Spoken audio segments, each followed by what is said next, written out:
Hay silencios que duelen más que cualquier grito. Yo estaba en esa camilla fría del Hospital Clínic Sant Joan de Barcelona con 3 costillas rotas y el corazón aún más destrozado. Las luces del quirófano parpadeaban sobre mi cabeza mientras escuchaba al doctor Javier Cortés hablar por teléfono, su voz urgente, casi desesperada. Señor Mendoza, su madre Isabel ha tenido un accidente grave. Necesitamos su autorización para una cirugía de emergencia inmediata. Tiene hemorragia interna. Si no operamos en la próxima hora, puede no sobrevivir. Silencio del otro lado. Después la voz de mi hijo, Diego, clara como el agua fría, como el hielo de enero. Doctor, estoy en el 70 aniversario de mi suegra. Hay 200 invitados. Si mi madre muere, avíseme después. Haga lo que tenga que hacer. Para eso le pagamos, ¿no? El doctor se quedó inmóvil. Yo también. No fueron las costillas rotas las que me hicieron cerrar los ojos. Fue escuchar esas palabras salir de la boca del niño que llevé 9 meses en mi vientre, que amamanté durante noches sin dormir, que abracé cada vez que tuvo miedo. Si mi madre muere, avíseme después. Como si yo fuera un trámite pendiente, una llamada que puede esperar, algo que se resuelve mañana. Me llamo Isabel Soler Vidal. Tengo 58 años. Y esa noche, en esa camilla de hospital, mientras los médicos corrían para salvarme la vida, entendí algo que ninguna madre debería tener que aprender: criar a un hijo no garantiza que te vea como humana. Pero hay algo que mi hijo Diego no sabía. Algo que nadie en esa sala de emergencias sabía, excepto el doctor Javier, que sostenía mi mano mientras me preparaban para cirugía. Yo no era solo una madre abandonada en un hospital. Yo era la dueña de ese hospital. Y cuando desperté horas después, con el cuerpo cosido y el alma partida en dos, el doctor Cortés se inclinó hacia mí y susurró algo que me hizo abrir los ojos de verdad. Su hijo no sabe quién es usted realmente, ¿verdad, Isabel? Sonreí apenas, porque en ese momento supe que todo iba a cambiar. Pero para contarte cómo llegué hasta aquí necesito regresar al principio, al día en que todo parecía perfecto, al día en que yo creía que el amor de una madre podía conquistarlo todo. Qué equivocada estaba. Déjame llevarte a un tiempo en que mi vida olía a café recién hecho y a gardenias del jardín. Hace 25 años, cuando Diego tenía apenas 5 años, yo me levantaba todas las mañanas a las 6. No porque tuviera que hacerlo, sino porque amaba esos momentos de silencio antes de que la casa despertara. Me sentaba en el patio trasero de nuestra casa en Sarriá-Sant Gervasi con mi taza de porcelana entre las manos y observaba cómo el sol doraba las bugambillas que trepaban por el muro de piedra. Barcelona despertaba despacio en esas horas. El olor del pan recién horneado subía desde la panadería de la Rambla del Prat, mezclándose con el aroma de mi café. Mi esposo Fernando todavía dormía en esas horas. Él trabajaba hasta tarde en su despacho de abogacía mercantil en Paseo de Gracia. Y yo administraba el patrimonio familiar que heredé de mi padre. Papá fue médico, un hombre brillante visionario que fundó el Hospital Clínic Sant Joan cuando yo tenía apenas 12 años. Empezó con 20 camas y un sueño: atención médica de excelencia para las familias catalanas que no querían depender solo del sistema público. Cuando él murió, yo tenía 28 años y acababa de dar a luz a Diego. Me dejó todo: el hospital, las propiedades en el Example, las inversiones en farmacéuticas. Mi hermano mayor, Tomás, recibió solo una parte menor. Papá fue claro en su testamento: Isabel tiene mi visión. Ella sabrá multiplicar lo que construí. Tomás nunca me lo perdonó. Dejó de hablarme el día del funeral. 25 años sin una palabra, sin una llamada, sin saber de su vida. Pero esa es otra historia que te contaré después. Yo me dediqué a criar a Diego mientras dirigía el hospital desde las sombras. Contraté a los mejores administradores: el doctor Javier Cortés, como director médico Aurora Valls, como gerente financiera Mark Soler, como jefe de operaciones. Modernizamos los quirófanos. Trajimos especialistas de Londres y Zúrich. El Hospital Clínic Sant Joan se convirtió en referencia en Cataluña. Pero nadie sabía que detrás estaba yo. Yo era la señora Soler de Mendoza, la esposa del abogado Fernando Mendoza, la madre que llevaba a su hijo a clases de natación en el Club Barcino los martes y jueves, la mujer que organizaba las cenas navideñas y horneaba panelets en octubre para la castañada. Fernando insistió en eso desde el principio de nuestro matrimonio, en una conversación que todavía recuerdo palabra por palabra. Estábamos cenando en el comedor, Diego dormía arriba. Fernando dejó su copa de vino y me miró con esa seriedad que usaba cuando quería sonar importante. Isabel, una mujer de tu posición no debe andar presumiendo negocios. Deja que los hombres manejen la cara pública. Tú eres demasiado valiosa para exponerte a críticas. Yo acepté porque lo amaba, porque creía que proteger a mi familia era más importante que cualquier reconocimiento público, porque pensaba que ser una buena esposa significaba hacerme pequeñita para que mi marido brillara. ¡Qué ingenua fui! Diego creció rodeado de comodidades que él creía que venían del trabajo de su padre. El penthouse de 4 plantas en Sarriá con vistas al Tibidabo, las vacaciones en nuestra casa de Cadaqués cada verano, su colegio suizo internacional en Les Corts, donde la matrícula costaba 25.000 euros al año, el Mercedes clase E que le regalamos cuando cumplió 18. Nunca le dije la verdad. Nunca le dije que cada euro que pagaba su educación salía de mi herencia, de mi trabajo silencioso, de mis decisiones financieras que multiplicaron el patrimonio familiar 5 veces en 2 décadas. Yo quería que fuera feliz, que no cargara con el peso de saber que su madre era más que una ama de casa, que simplemente disfrutara de ser mi hijo. Recuerdo una tarde de domingo. Diego tenía tal vez 7 años. Estábamos en el jardín. Él perseguía mariposas amarillas entre los rosales. Tropezó y se raspó la rodilla contra el borde de la fuente de piedra. Vino corriendo hacia mí llorando con esos ojos castaños llenos de lágrimas que siempre me partían el corazón. Lo abracé, le limpié la herida, le di un beso en la frente. Mamá siempre va a cuidarte, mi amor. Siempre. No importa qué pase. Él me abrazó tan fuerte que sentí su corazón latir contra mi pecho. Te quiero, mami. Eres la mejor mamá del mundo. Guardé ese momento como se guarda una joya. Pensé que sería eterno. Los años pasaron como pasan las estaciones en Barcelona, rápido, hermosos, llenos de pequeñas alegrías que no sabes que son las últimas hasta que ya se fueron. Diego creció. Se hizo adolescente, después joven adulto. Estudió administración de empresas en ESADE, una de las mejores escuelas de negocios de España. Yo pagué los 60.000 euros que costó su MBA. Fernando firmó el cheque. Diego agradeció a su padre. Y yo sonreí. Siempre sonreía. Diego conoció a Sofía Reyes cuando tenía 25 años. Ella trabajaba en marketing para una empresa de cosméticos en el Paseo de Gracia. Era guapa, no voy a negarlo. Rubia, delgada, de esas que saben sonreír en el momento exacto y decir exactamente lo que la gente quiere escuchar. Venía de una familia de Granada con dinero, pero no tanto como nosotros. Su padre, Carlos Reyes, tenía 3 restaurantes con estrellas Michelin en Andalucía. Su madre, Beatriz, había sido modelo en los años 80. Gente bien, como se dice, pero no de nuestro nivel.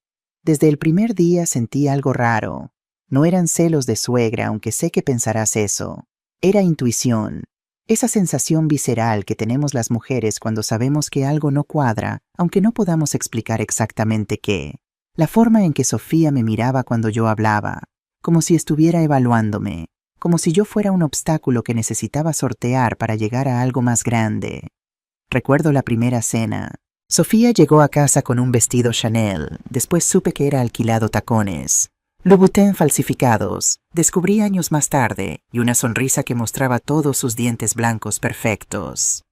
«Señora Isabel, qué casa tan hermosa tiene», me dijo, pero sus ojos ya estaban recorriendo el cuadro de Miró en la pared del recibidor, las lámparas de Murano en el techo, el reloj Patek Philippe en la muñeca de Fernando. «Gracias, Sofía. Aquí hemos sido muy felices», respondí conduciéndola al comedor donde había preparado paella valenciana, el plato favorito de Diego. Diego estaba embobado. La miraba como si ella fuera la Sagrada Familia, el Camp Nou y las Ramblas juntas, como si no hubiera existido nada antes de ella. Fernando estaba encantado. Por fin Diego encontró una mujer de familia decente, me dijo esa noche en la cama después de que la pareja se fuera. No como esas muchachitas sin educación que traía antes de ESADE. Yo callé. Siempre callaba cuando Fernando hablaba así, con esa superioridad que usa la gente que nunca ha tenido que construir nada con sus propias manos. Sofía comenzó a visitar más seguido. Siempre amable, siempre correcta. Pero yo notaba cosas pequeñas. Cosas que una madre observa cuando está demasiado acostumbrada a ser invisible. Cómo ella desviaba la conversación cada vez que yo mencionaba mi trabajo en la fundación benéfica que había creado para mujeres maltratadas. Cómo cambiaba de tema si yo hablaba de mis estudios en economía en la Universidad de Barcelona. Cómo sutilmente le sugería a Diego que pasaran los domingos con su familia en Granada en lugar de conmigo. Es que mi mamá extraña mucho a Diego, señora Isabel. Usted entiende, ¿verdad? Una madre siempre quiere a sus hijos cerca. Sonreía cuando lo decía. Yo también sonreía. Pero por dentro algo comenzó a quebrarse, como esas grietas finas en la porcelana china que solo notas cuando acercas la taza a la luz. Un día encontré a Diego en la sala mirando su teléfono con el ceño fruncido. «Todo bien, mi amor», levantó la vista. Por un segundo vi al niño que perseguía mariposas, pero después su expresión cambió como si una cortina hubiera caído sobre sus ojos. «Mamá Sofía y yo estamos pensando casarnos el próximo año». Mi corazón dio un salto, no de alegría, de miedo. Un miedo profundo visceral que no podía explicar pero que sentía en cada célula de mi cuerpo. «Qué hermoso hijo, me da mucho gusto». Mentí. Por primera vez en mi vida le mentí a mi hijo sobre lo que sentía. Porque una madre no debe ser egoísta, ¿verdad? Una madre debe alegrarse cuando su hijo encuentra el amor. Una madre debe hacerse a un lado, debe volverse aún más invisible de lo que ya es. Esa noche, mientras Fernando dormía a mi lado roncando suavemente, yo me quedé despierta mirando el techo de nuestro dormitorio. Las sombras de las palmeras del jardín bailaban en el yeso blanco proyectadas por las farolas de la calle. Por primera vez en 25 años sentí que algo estaba a punto de cambiar, algo que yo no podría controlar, algo que me iba a costar mucho más de lo que jamás imaginé, pero todavía no sabía qué. Todavía creía que el amor de una madre era suficiente para mantener todo en su lugar. ¡Qué inocente fui! La boda se celebró en el Mas de Saint-Leu, una masía del siglo XVIII en las afueras de Barcelona rodeada de viñedos y campos de lavanda. 300 invitados, flores blancas de David Austin por todos lados importadas de Inglaterra, orquesta en vivo tocando todo desde jazz hasta rumba catalana. Yo pagué todo, por supuesto. 120.000 euros que salieron de mi cuenta personal en el Banco Sabadell, pero que Diego y Sofía agradecieron como si hubiera sido un esfuerzo conjunto de Fernando y mío. Fernando firmó los cheques frente a los proveedores fingiendo que el dinero salía de su despacho de abogados. Yo transferí los fondos cada vez callada e invisible como siempre. Nadie preguntó de dónde venía realmente el dinero. Nadie quería saber. Recuerdo el momento en que Diego y Sofía intercambiaron los anillos. El sol se ocultaba detrás de las montañas del Montseny, pintando todo de naranja y rosa. Mi hijo lucía tan guapo con su traje gris Oxford, tan feliz. Yo lloré. Todas las madres lloran en las bodas de sus hijos. Pero mis lágrimas no eran solo de alegría, eran de despedida. Porque algo dentro de mí sabía con una certeza que dolía que estaba perdiendo a mi hijo de una forma que nunca podría recuperar. Sofía lucía radiante con su vestido de pronovias encaje francés y 300 perlas cosidas a mano. Cuando pasó junto a mí camino al altar me tomó de la mano y susurró: «Gracias por todo, suegrita. Voy a cuidar muy bien de Diego». Suegrita, no señora Isabel, no Isabel, no Esperanza. Suegrita, como si yo ya no fuera una persona completa. Solo un rol, una etiqueta. La madre del novio, ese personaje secundario que aparece en las fotos pero que nadie recuerda después. Sonreí. Apreté su mano. «Sé que lo harás, hija». Otra mentira, cada vez más fáciles de decir.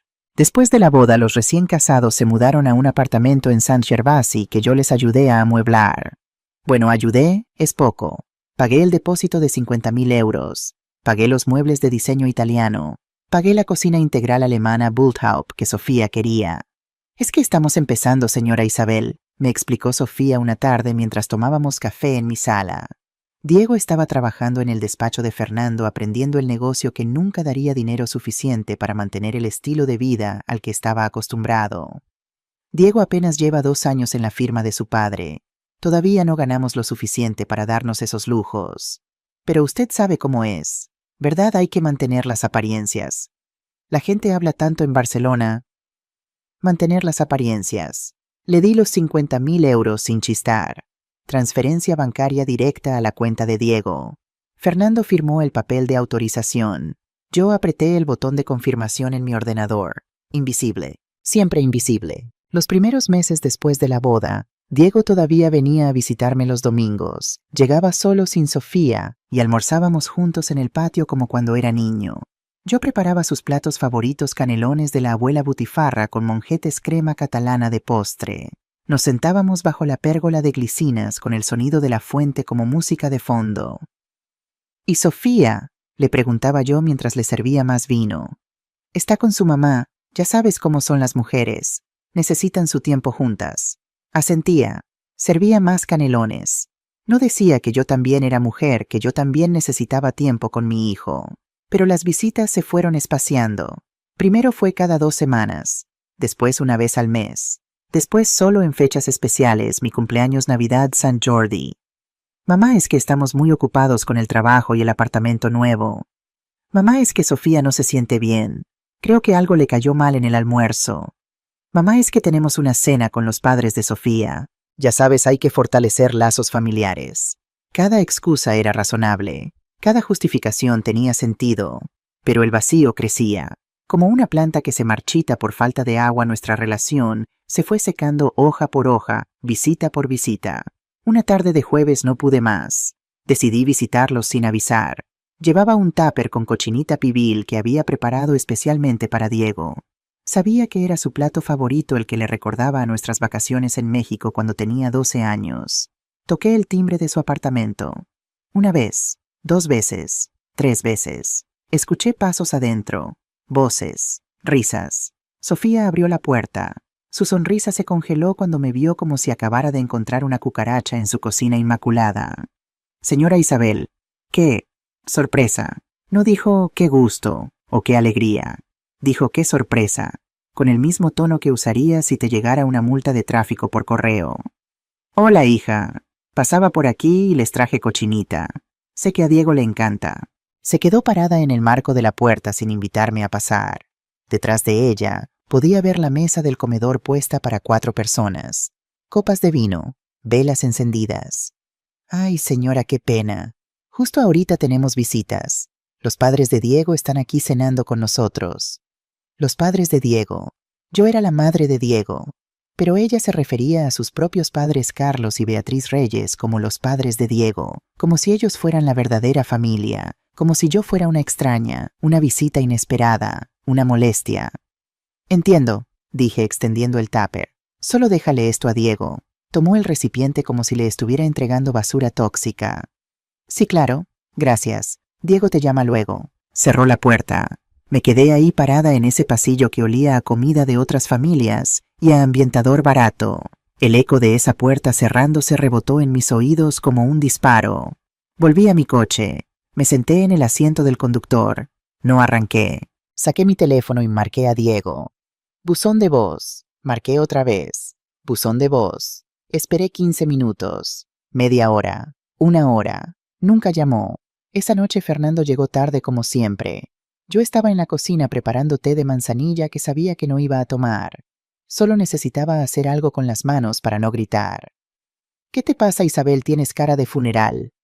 Nada, solo extraño a Diego.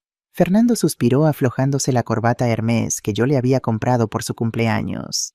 Ay, mujer, Diego ya es un hombre casado, tiene su propia vida. No puedes estar pegada a él como si todavía fuera un niño. Eso no es sano. Me dio un beso en la frente. Un beso automático sin sentimiento, como quien marca una casilla en una lista de tareas. Deberías buscarte un hobby, algo que te distraiga. No sé, toma clases de yoga en el club, métete al grupo de lectura de las señoras del barrio. Subió las escaleras hacia nuestro dormitorio, los zapatos resonando en el mármol. Yo me quedé ahí con mi té frío y mi corazón aún más frío. Un hobby. Yo dirigía un hospital de 150 camas. Supervisaba inversiones por valor de 40 millones de euros. Tomaba decisiones que afectaban a 300 empleados y miles de pacientes. Pero para mi esposo yo era una mujer aburrida que necesitaba distraerse porque su hijo ya no la visitaba. Los meses siguieron pasando como nubes grises sobre Barcelona. Las llamadas de Diego se hicieron más cortas, más esporádicas. Hola, mamá. Sí, todo bien. Muy ocupado. Te llamo luego. Clic. 2 meses después de aquella puerta cerrada, Diego me llamó con una noticia. Mamá Sofía está embarazada. Mi corazón debería haber saltado de alegría. Iba a ser abuela. Mi primer nieto, el hijo de mi hijo. Pero lo primero que sentí fue miedo. Qué maravilloso, mi amor. Felicidades. ¿Cómo se siente Sofía? Muy bien. Un poco de náuseas, pero nada grave. Oye, mamá, hay algo que queremos decirte. Aquí venía. Podía sentirlo. La mamá de Sofía va a quedarse con nosotros los primeros 3 meses después del parto, para ayudar con el bebé. Ya sabes, ella tiene más experiencia reciente con niños pequeños. Más experiencia. Beatriz Reyes, que tenía una empleada para todo en su casa de Granada, que probablemente no había cambiado un pañal en 30 años, tenía más experiencia que yo. Yo que había criado a Diego sola mientras manejaba un imperio médico. Yo que me quedaba despierta noches enteras cuando tenía fiebre. Yo que conocía cada llanto, cada gesto, cada necesidad de mi hijo Higo, antes de que él mismo supiera qué necesitaba. Claro, hijo, lo que necesiten. Otra mentira. Cada vez más grandes, cada vez más fáciles. Colgué el teléfono y me senté en el sofá de mi sala rodeada de lujo que había construido con mi trabajo en una casa que de repente se sentía como una tumba hermosa. Y por primera vez permití que un pensamiento oscuro cruzara mi mente. ¿En qué momento me volví invisible para mi propio hijo? ¿En qué momento dejé de ser Isabel Soler Vidal, la mujer que construyó todo esto, y me convertí en solo mamá? Una mamá que estorba, que sobra, que necesita buscarse un hobby. Mateo nació en una tarde de marzo, cuando Barcelona olía a azahar y las jacarandás empezaban a florecer. Yo estaba en la sala de espera del Hospital Clínic Sant Joan, mi propio hospital, el que fundó mi padre, el que yo convertí en referencia médica, pero estaba ahí como abuela, solo como abuela. Irónico, ¿verdad? Sofía había insistido en dar a luz en el Clínic Sant Joan porque era el mejor hospital privado de Cataluña. Yo pagaba el salario del ginecólogo que la atendió el doctor Pere Martínez. Yo había aprobado la compra de las incubadoras de última generación en neonatología. Yo había supervisado la reforma de las suites de maternidad 3 años atrás. Pero nadie lo sabía. Ni Sofía, ni Diego, ni siquiera Beatriz, que se paseaba por los pasillos como si fuera la dueña del lugar repartiendo órdenes a las enfermeras. Diego salió de la sala de partos a las 6 de la tarde. Tenía los ojos brillantes, la camisa arrugada, esa sonrisa que no había visto en su cara desde que era niño. Mamá, es un varón, se llama Mateo. Pesa 3 kilos 400 gramos. Es perfecto. Lo abracé. Olía a sudor y a felicidad y a esa mezcla extraña de desinfectante y vida nueva que tienen todos los hospitales. Felicidades, mi amor. Estoy tan orgullosa de ti. ¿Quieres conocerlo? Claro que sí. Entré a la habitación 407. Sofía estaba recostada en la cama ajustable, pálida pero radiante, con el bebé en brazos. A su lado, Beatriz acariciaba la cabecita del recién nacido con una devoción casi religiosa. Mira nada más, mi nieto hermoso, igualito a Sofía cuando nació. Esos ojitos, esa naricita. Sofía sonrió exhausta pero feliz. Mamá dice que tiene tu boca, amor, le dijo a Diego. Nadie mencionó que el bebé se pareciera a mí. Nadie dijo que tenía mis orejas o la forma de mi frente o el color de pelo de mi familia. Me acerqué, extendí los brazos. ¿Puedo cargarlo? Sofía dudó. Solo un segundo, pero lo noté, como notas cuando alguien vacila antes de mentirte. Claro, señora Isabel, solo que está muy delicado. Hay que sostenerle bien la cabecita. Como si yo no supiera cargar a un bebé. Como si yo no hubiera cargado a Diego 1000 veces. Como si los 31 años desde que di a luz hubieran borrado toda mi memoria muscular, toda mi experiencia, todo mi instinto de madre. Tomé a Mateo en mis brazos. Era tibio, suave, perfecto. Olía a esa mezcla de talco y leche materna que tienen todos los recién nacidos. Sentí una oleada de amor tan fuerte que me dolió físicamente el pecho. Hola, mi cielo, soy tu abuela Isabel. Beatriz se aclaró la garganta con ese sonido que hacen las mujeres cuando quieren interrumpir sin parecer groseras. Bueno, en realidad nosotros le vamos a decir Yaya Bea y Yayo Carlos para que no se confunda con tantos nombres, ¿verdad, Sofía? Sofía asintió, acomodándose mejor en la cama. Sí, mamá, así es más fácil para el bebé. 2 abuelas con nombres largos lo van a confundir. ¿Y yo? Pregunté, aunque ya sabía la respuesta. Podía sentirla formándose en el aire, densa y amarga. Usted puede ser, no sé, abuela Isa, o simplemente Isabel, como prefiera. Abuela Isa, ni siquiera abuela Isabel completa, solo Isa, como si mi nombre fuera demasiado largo, demasiado importante, demasiado. Claro, Dije con una voz que no reconocí como mía. Como ustedes prefieran. Devolví al bebé a Sofía.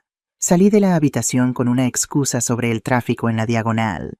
En el elevador del hospital una enfermera me reconoció. Lupita, una mujer de Oaxaca que llevaba 15 años trabajando en el clinic. Señora Soler, qué gusto verla. ¿Todo bien? Sí, Lupita, todo bien. Acabo de conocer a mi nieto. Qué bendición, señora. Felicidades. Sonreí. Apreté el botón del piso de estacionamiento, pero por dentro algo se estaba pudriendo. Decidí que no importaba, que lo importante era estar presente. Así que hice lo que hacen las abuelas que aman a sus nietos aunque no sean amadas de vuelta. Compré ropa de bebé en el Corte Inglés, pijamas de algodón orgánico, bodies con dibujos de animales, zapatitos que nunca usaría porque Sofía solo vestía a Mateo con marcas italianas. Mandé a hacer un Moisés de mimbre desde Florencia, 600 euros que pagué de mi cuenta personal. Lo enviaron directamente al apartamento de Diego. Contraté a una nutrióloga para diseñar menús especiales para Sofía durante la lactancia, 1.200 euros al mes. Diego agradeció a Fernando por el regalo. Enviaba todo a su apartamento, a veces con una nota, a veces solo con el remitente con cariño abuela Isa. Diego me llamaba para agradecer con esas llamadas cortas que se sienten como trámites. Gracias, mamá. El Moisés está hermoso. Gracias, mamá. La ropa que mandaste es de muy buena calidad. Pero nunca me invitaban a visitarlos. Es que Mateo todavía está muy chiquito, mamá.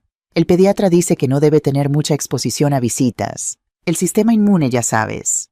Es que estamos en una rutina muy estricta de sueño, mamá. Si viene alguien se descontrola todo. Es que la casa está hecha un desastre, mamá. Mejor en unas semanas. Semanas que se convirtieron en meses. Yo veía a mi nieto en fotos que Sofía subía a Instagram. Hacha Sofía Mendoza Style. 23,000 seguidores que veían lo que yo no podía ver en persona. Mateo con Yaya Bea en el parque. Mateo con Yayo Carlos en Portaventura. Mateo en el jardín de la Casa de los Reyes en Granada. Yo no aparecía en ninguna foto. Como si no existiera. Como si el dinero que pagaba todo fuera invisible. Como yo. El primer cumpleaños de Mateo fue en una casa de eventos en Castelldefels. Globos azules y blancos. Mesa de postres con cupcakes artesanales.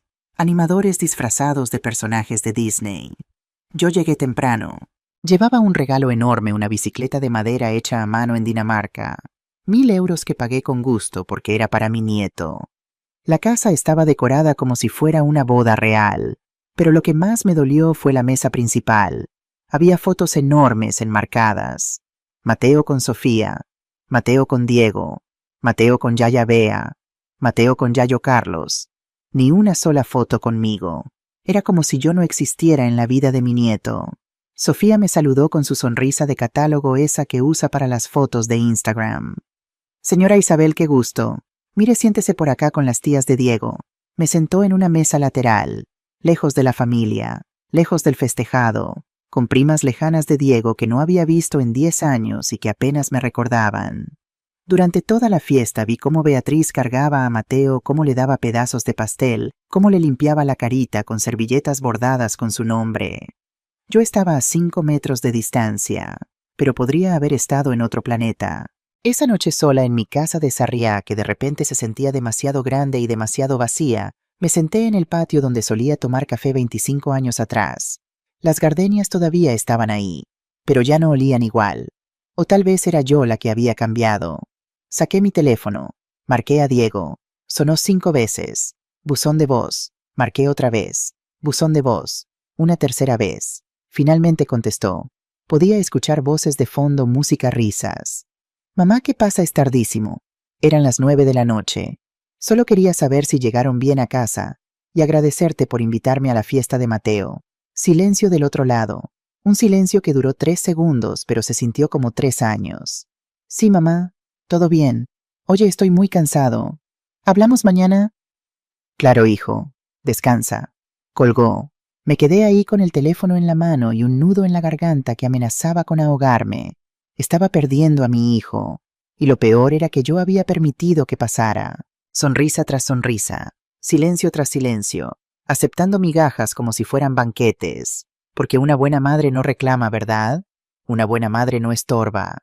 Una buena madre se hace pequeñita, se vuelve invisible, desaparece poco a poco hasta que ya no queda nada. Pero esa noche, mirando las estrellas que apenas se veían por la contaminación lumínica de Barcelona, me pregunté algo que nunca me había atrevido a pensar. ¿En qué momento ser buena madre significó dejar de existir? No tenía respuesta. Todavía no. Pero estaba a punto de encontrarla de la forma más dolorosa posible. 3 meses después del cumpleaños de Mateo recibí una llamada que cambiaría todo. Era martes por la mañana. Yo estaba en mi oficina del hospital revisando los informes financieros del tercer trimestre. Las cifras eran excelentes: crecimiento del 18%, nuevos convenios con aseguradoras internacionales, lista de espera de 3 meses para ciertos especialistas. Mi teléfono privado sonó, el número que solo conocían mi familia y mis asesores financieros. Señora Soler, buenos días. Habla Ricard Montes del Banco Sabadell, Departamento de Cuentas Corporativas. El corazón me dio un vuelco. Los bancos nunca llaman solo para saludar. Buenos días, Ricard. ¿Qué necesitas? Disculpe la molestia, señora, pero tenemos una situación que requiere su autorización inmediata. Me puse tensa. ¿Qué tipo de situación? Su esposo, el señor Fernando Mendoza, ha estado haciendo retiros importantes de la cuenta conjunta que mantienen. En los últimos 18 meses ha retirado un total de 120.000 euros. Dado que usted tiene configuradas alertas para movimientos superiores a 10.000 euros mensuales, queríamos confirmar si autoriza estas transacciones. 120.000 euros. El mundo se detuvo. ¿Puedes enviarme un detalle completo de todos los movimientos a mi correo privado? Por supuesto, señora, lo envío ahora mismo. Colgué. Abrí mi laptop. Esperé. 2 minutos después el correo llegó. Abrí el archivo Excel. Y ahí estaba todo. Retiradas de efectivo: 5.000 aquí, 8.000 allá, 10.000 el mes pasado. Transferencias a una cuenta que no reconocí. Pagos con tarjeta en el Hotel Arts, en el Mandarin Oriental, en el BB Barcelona. Compras en joyerías. Cartier, Tiffany's, Van Cleef & Arpels.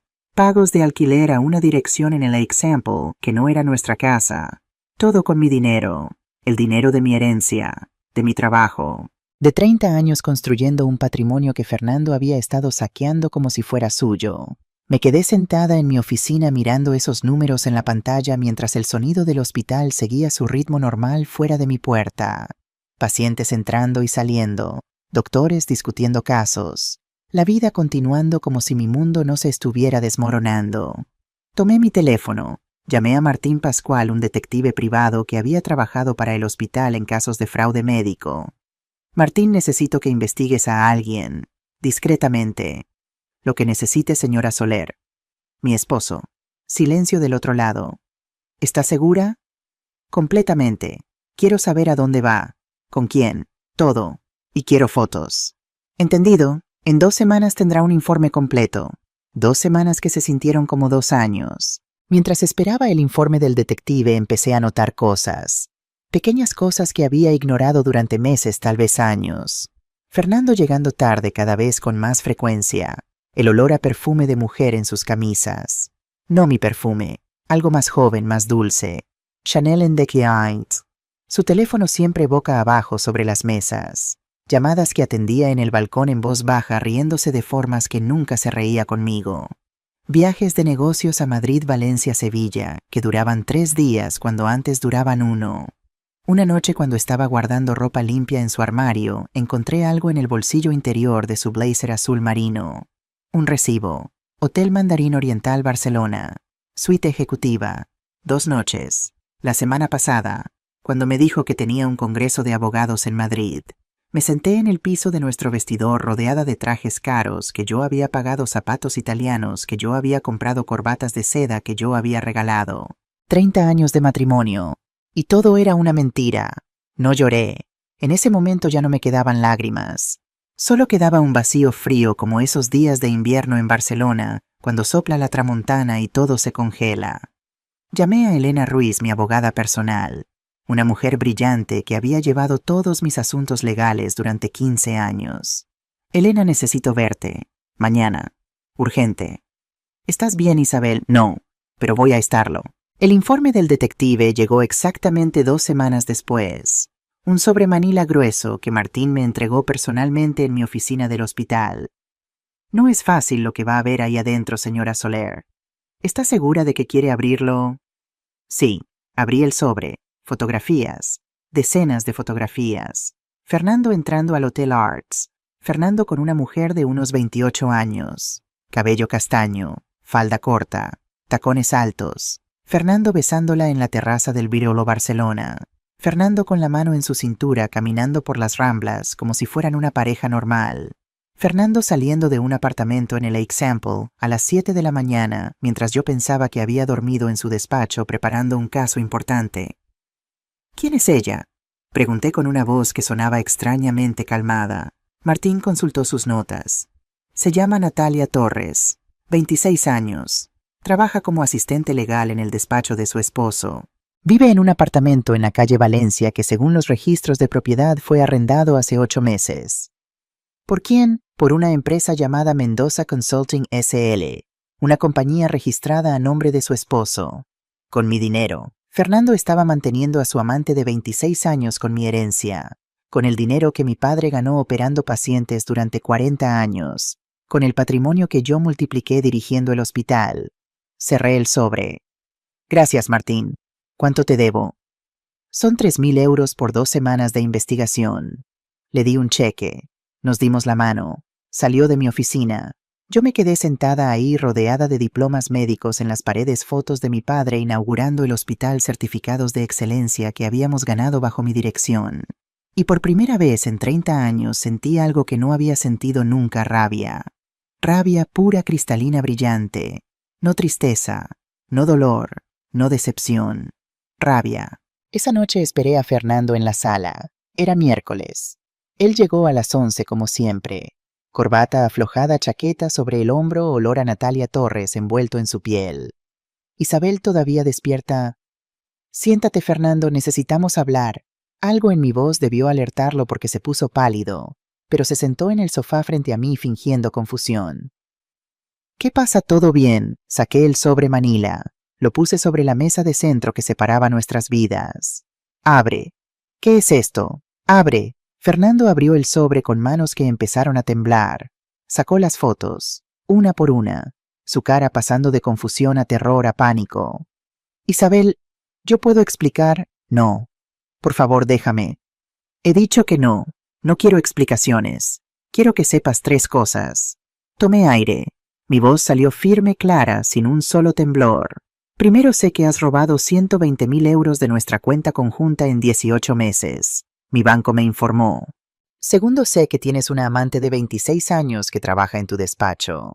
Sé que le pagas un apartamento de 1.500 euros al mes. Sé que le compraste un Audi y joyas de Cartier. Tercero, sé que todo eso lo pagaste con mi dinero. El dinero de mi herencia. El dinero de mi trabajo. Fernando se hundió en el sofá como un muñeco al que le hubieran cortado los hilos. Isabel, perdóname. Fue un error. Un error terrible. Te amo. Tú eres mi esposa. Deja de hablar. Me levanté. Caminé hacia el mueble bar. Saqué una copa de cristal. Me serví coñac Remy Martin que costaba 300 euros la botella. Lo bebí despacio, de pie, mirando al hombre con quien había compartido 30 años de mi vida. Mañana mi abogada te enviará los papeles de divorcio.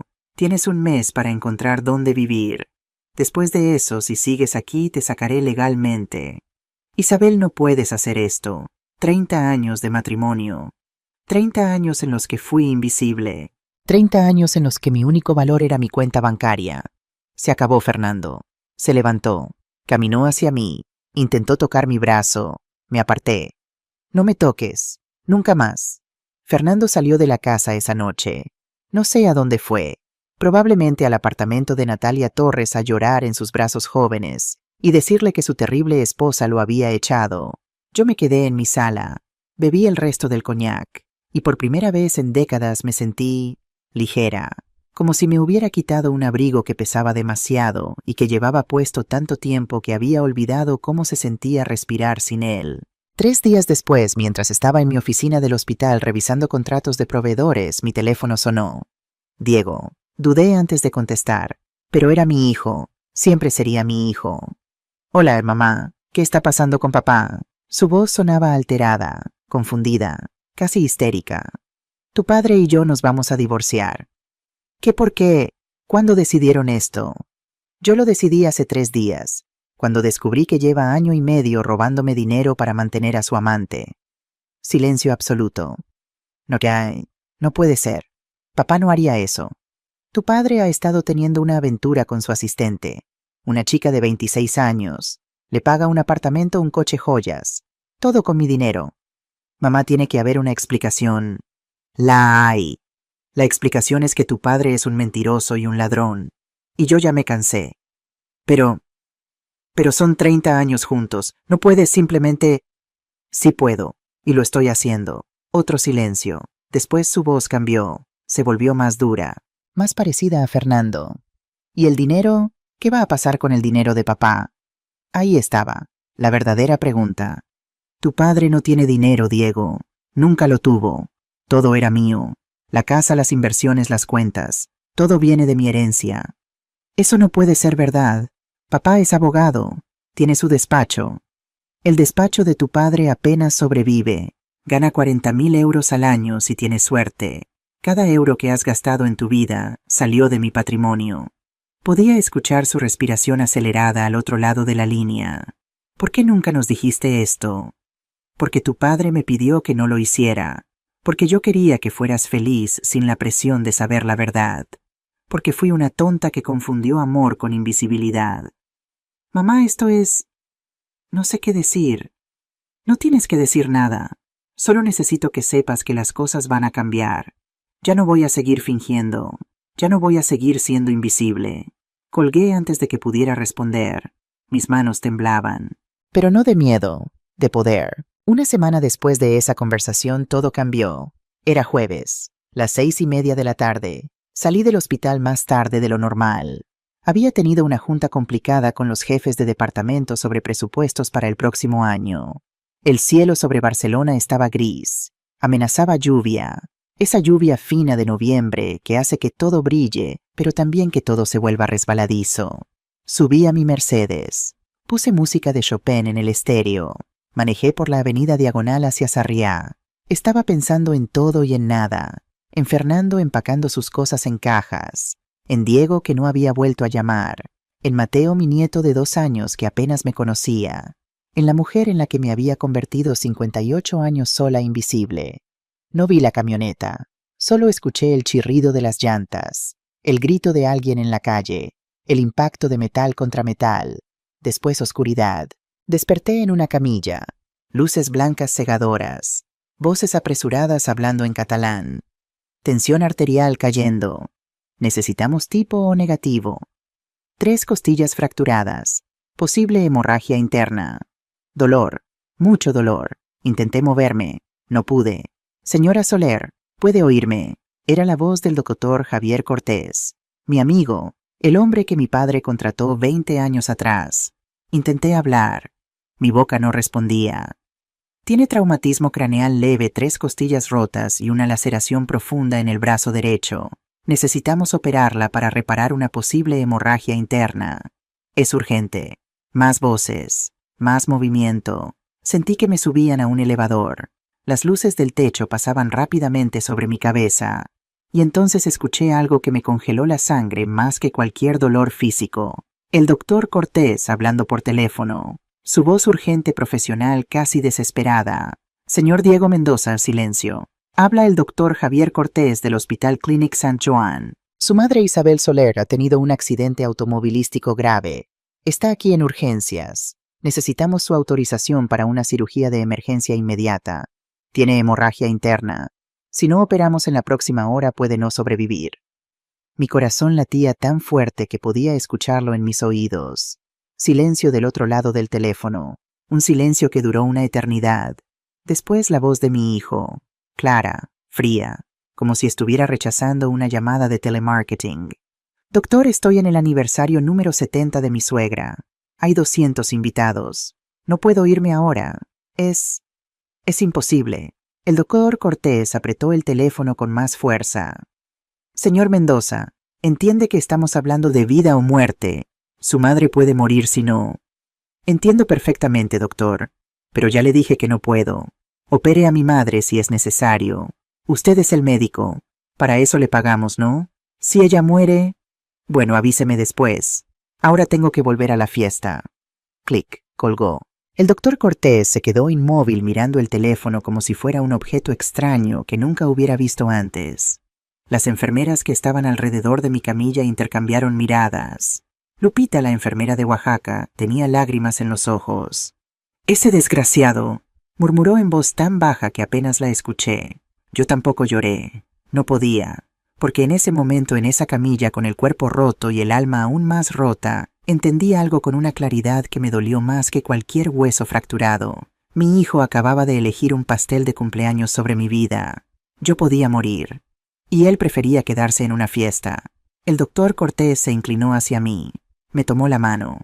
«Isabel, ¿puede escucharme?», asentí levemente. «Voy a operarla ahora mismo. No necesitamos la autorización de su hijo. Usted está consciente y puede autorizar su propia cirugía. ¿Está de acuerdo?», volví a asentir. Él apretó mi mano. Después se inclinó más cerca, tan cerca, que solo yo pude escuchar lo que susurró. «Su hijo no sabe quién es usted realmente, ¿verdad?». Cerré los ojos. Una lágrima escapó rodando por mi sien hacia la camilla. «No», susurré. «No lo sabe». El doctor asintió. «Cuando despierte de la cirugía vamos a tener una conversación muy importante, Isabel, porque creo que es hora de que su familia sepa quién es usted de verdad». Me llevaron a cirugía. Durante las 3 horas que estuve en esa mesa de operaciones, mientras los médicos reparaban mis costillas rotas, mi hemorragia interna, mi cuerpo destrozado, algo más se estaba reparando. Mi dignidad, mi rabia se estaba convirtiendo en claridad, en determinación, en un plan. Desperté en recuperación a las 10 de la noche. El reloj en la pared marcaba las 22:17. El doctor Cortés estaba sentado junto a mi cama leyendo mi expediente médico. Cuando abrí los ojos, sonrió. «Bienvenida de vuelta, Isabel. La cirugía fue un éxito. Va a estar adolorida por unas semanas, pero va a recuperarse completamente». «Gracias», susurré. La garganta me ardía por el tubo de intubación. Miré alrededor de la habitación privada. Flores de la administración del hospital, tarjetas de algunos doctores, pero ningún rastro de Diego, ningún rastro de Fernando. «¿Mi esposo?», pregunté aunque ya sabía la respuesta. «Llegó hace 2 horas. Preguntó cómo estaba». «Dijo que tenía que hacer unas llamadas importantes. No ha vuelto». «Por supuesto que no». «¿Y mi hijo?». El doctor Cortés negó con la cabeza lentamente. «No ha llamado. No ha venido».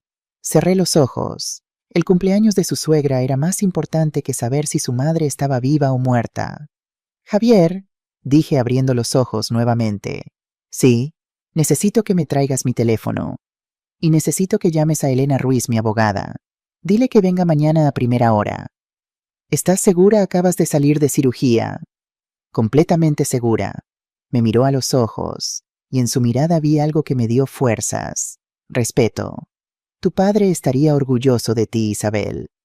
«Espero que sí, porque voy a hacer algo que debí hacer hace 30 años». ¿Qué? Sonreí. Me dolió cada músculo de la cara, pero sonreí. Voy a dejar de ser invisible.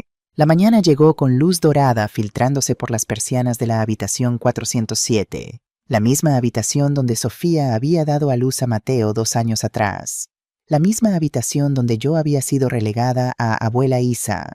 Irónico que ahora estuviera aquí rota sola pero finalmente despierta. El doctor Cortés había cumplido su palabra. A las 8 en punto de la mañana, Elena Ruiz entró a mi habitación. Llevaba su maletín de cuero loewe y una expresión que mezclaba preocupación y furia profesional. «Isabel, Dios mío». Javier me contó lo que pasó. Se sentó en la silla junto a mi cama. Tomó mi mano con cuidado evitando la vía intravenosa. «No solo el accidente», dije mi voz todavía ronca. «Te contó lo que dijo Diego, ¿verdad?». Elena asintió, sus ojos brillando con lágrimas contenidas. Ese hijo de puta. En 15 años trabajando juntas, nunca la había escuchado hablar así.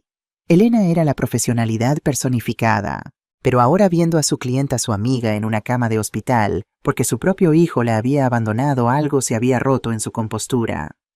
«Elena, necesito que hagas 3 cosas, y necesito que empieces hoy». Ella sacó su iPad del maletín. «Dime». Me incorporé en la cama ignorando el dolor agudo en las costillas. El doctor Cortés me había dado morfina, pero yo había rechazado la dosis completa. Necesitaba pensar con claridad. Primero quiero que cierres todos los accesos de Fernando a mis cuentas. Todas, las conjuntas, las corporativas, todo. Que no pueda tocar un solo euro de mi patrimonio. Elena tecleó en su iPad. Como tú eres la titular de todas las cuentas principales, es solo cuestión de firmar unos documentos y notificar a los bancos. Puedo tenerlo listo en 2 horas. Bien, segundo, quiero modificar mi testamento. Diego está como heredero universal. Quiero cambiar eso. Elena levantó la vista sorprendida. ¿Estás segura es tu único hijo? Completamente segura. Me acomodé mejor en las almohadas. Cada movimiento dolía, pero el dolor físico era nada comparado con lo que había sentido escuchando a mi hijo decir, si muere avíseme después. No lo voy a desheredar completamente. Todavía es mi hijo, aunque en este momento no se lo merezca.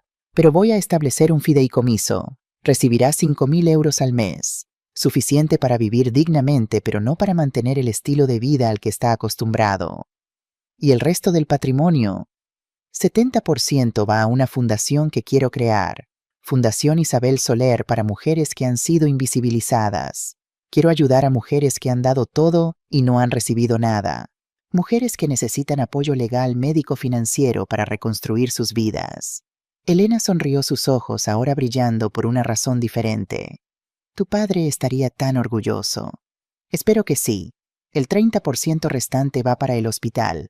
Expansión becas para estudiantes de medicina e investigación. Quiero que el legado de mi padre continúe, pero bajo mis términos.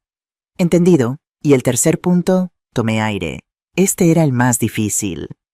Quiero que contactes a los medios. La Vanguardia, el periódico RACO 1. Quiero dar una entrevista. Quiero que todo Barcelona sepa quién soy realmente. Elena dejó de teclear. Isabel, ¿estás segura? Durante 30 años has mantenido un perfil bajo. Esto va a cambiar todo. Lo sé, y estoy lista. Ya me cansé de ser invisible. Trabajamos durante 2 horas. Elena con su iPad, yo dictando instrucciones desde la cama de hospital. Firmé documentos electrónicamente. Autoricé cambios. Reestructuré mi vida entera con mi firma digital. A las 11 de la mañana todo estaba hecho. Las cuentas bancarias de Fernando bloqueadas. La tarjeta de crédito corporativa de Diego límite de 50.000 euros al mes cancelada. El Porsche Cayenne a nombre mío que Diego usaba reportado como vehículo no autorizado a la Guardia Urbana. Mi testamento modificado, notarizado, registrado. La fundación en proceso de constitución legal. La entrevista programada para dentro de una semana cuando pudiera salir del hospital. Elena cerró su maletín. Listo. A partir de este momento, Fernando y Diego no tienen acceso a nada. Las notificaciones bancarias les llegarán esta tarde. Perfecto. Isabel, ¿qué vas a hacer cuando ellos vengan? Sonreí. Me dolieron las costillas, pero valió la pena. Voy a decirles la verdad. Por primera vez en 30 años, Fernando apareció a las 2 de la tarde. Podía escuchar sus pasos en el pasillo, ese andar seguro de hombre que nunca ha dudado de su lugar en el mundo.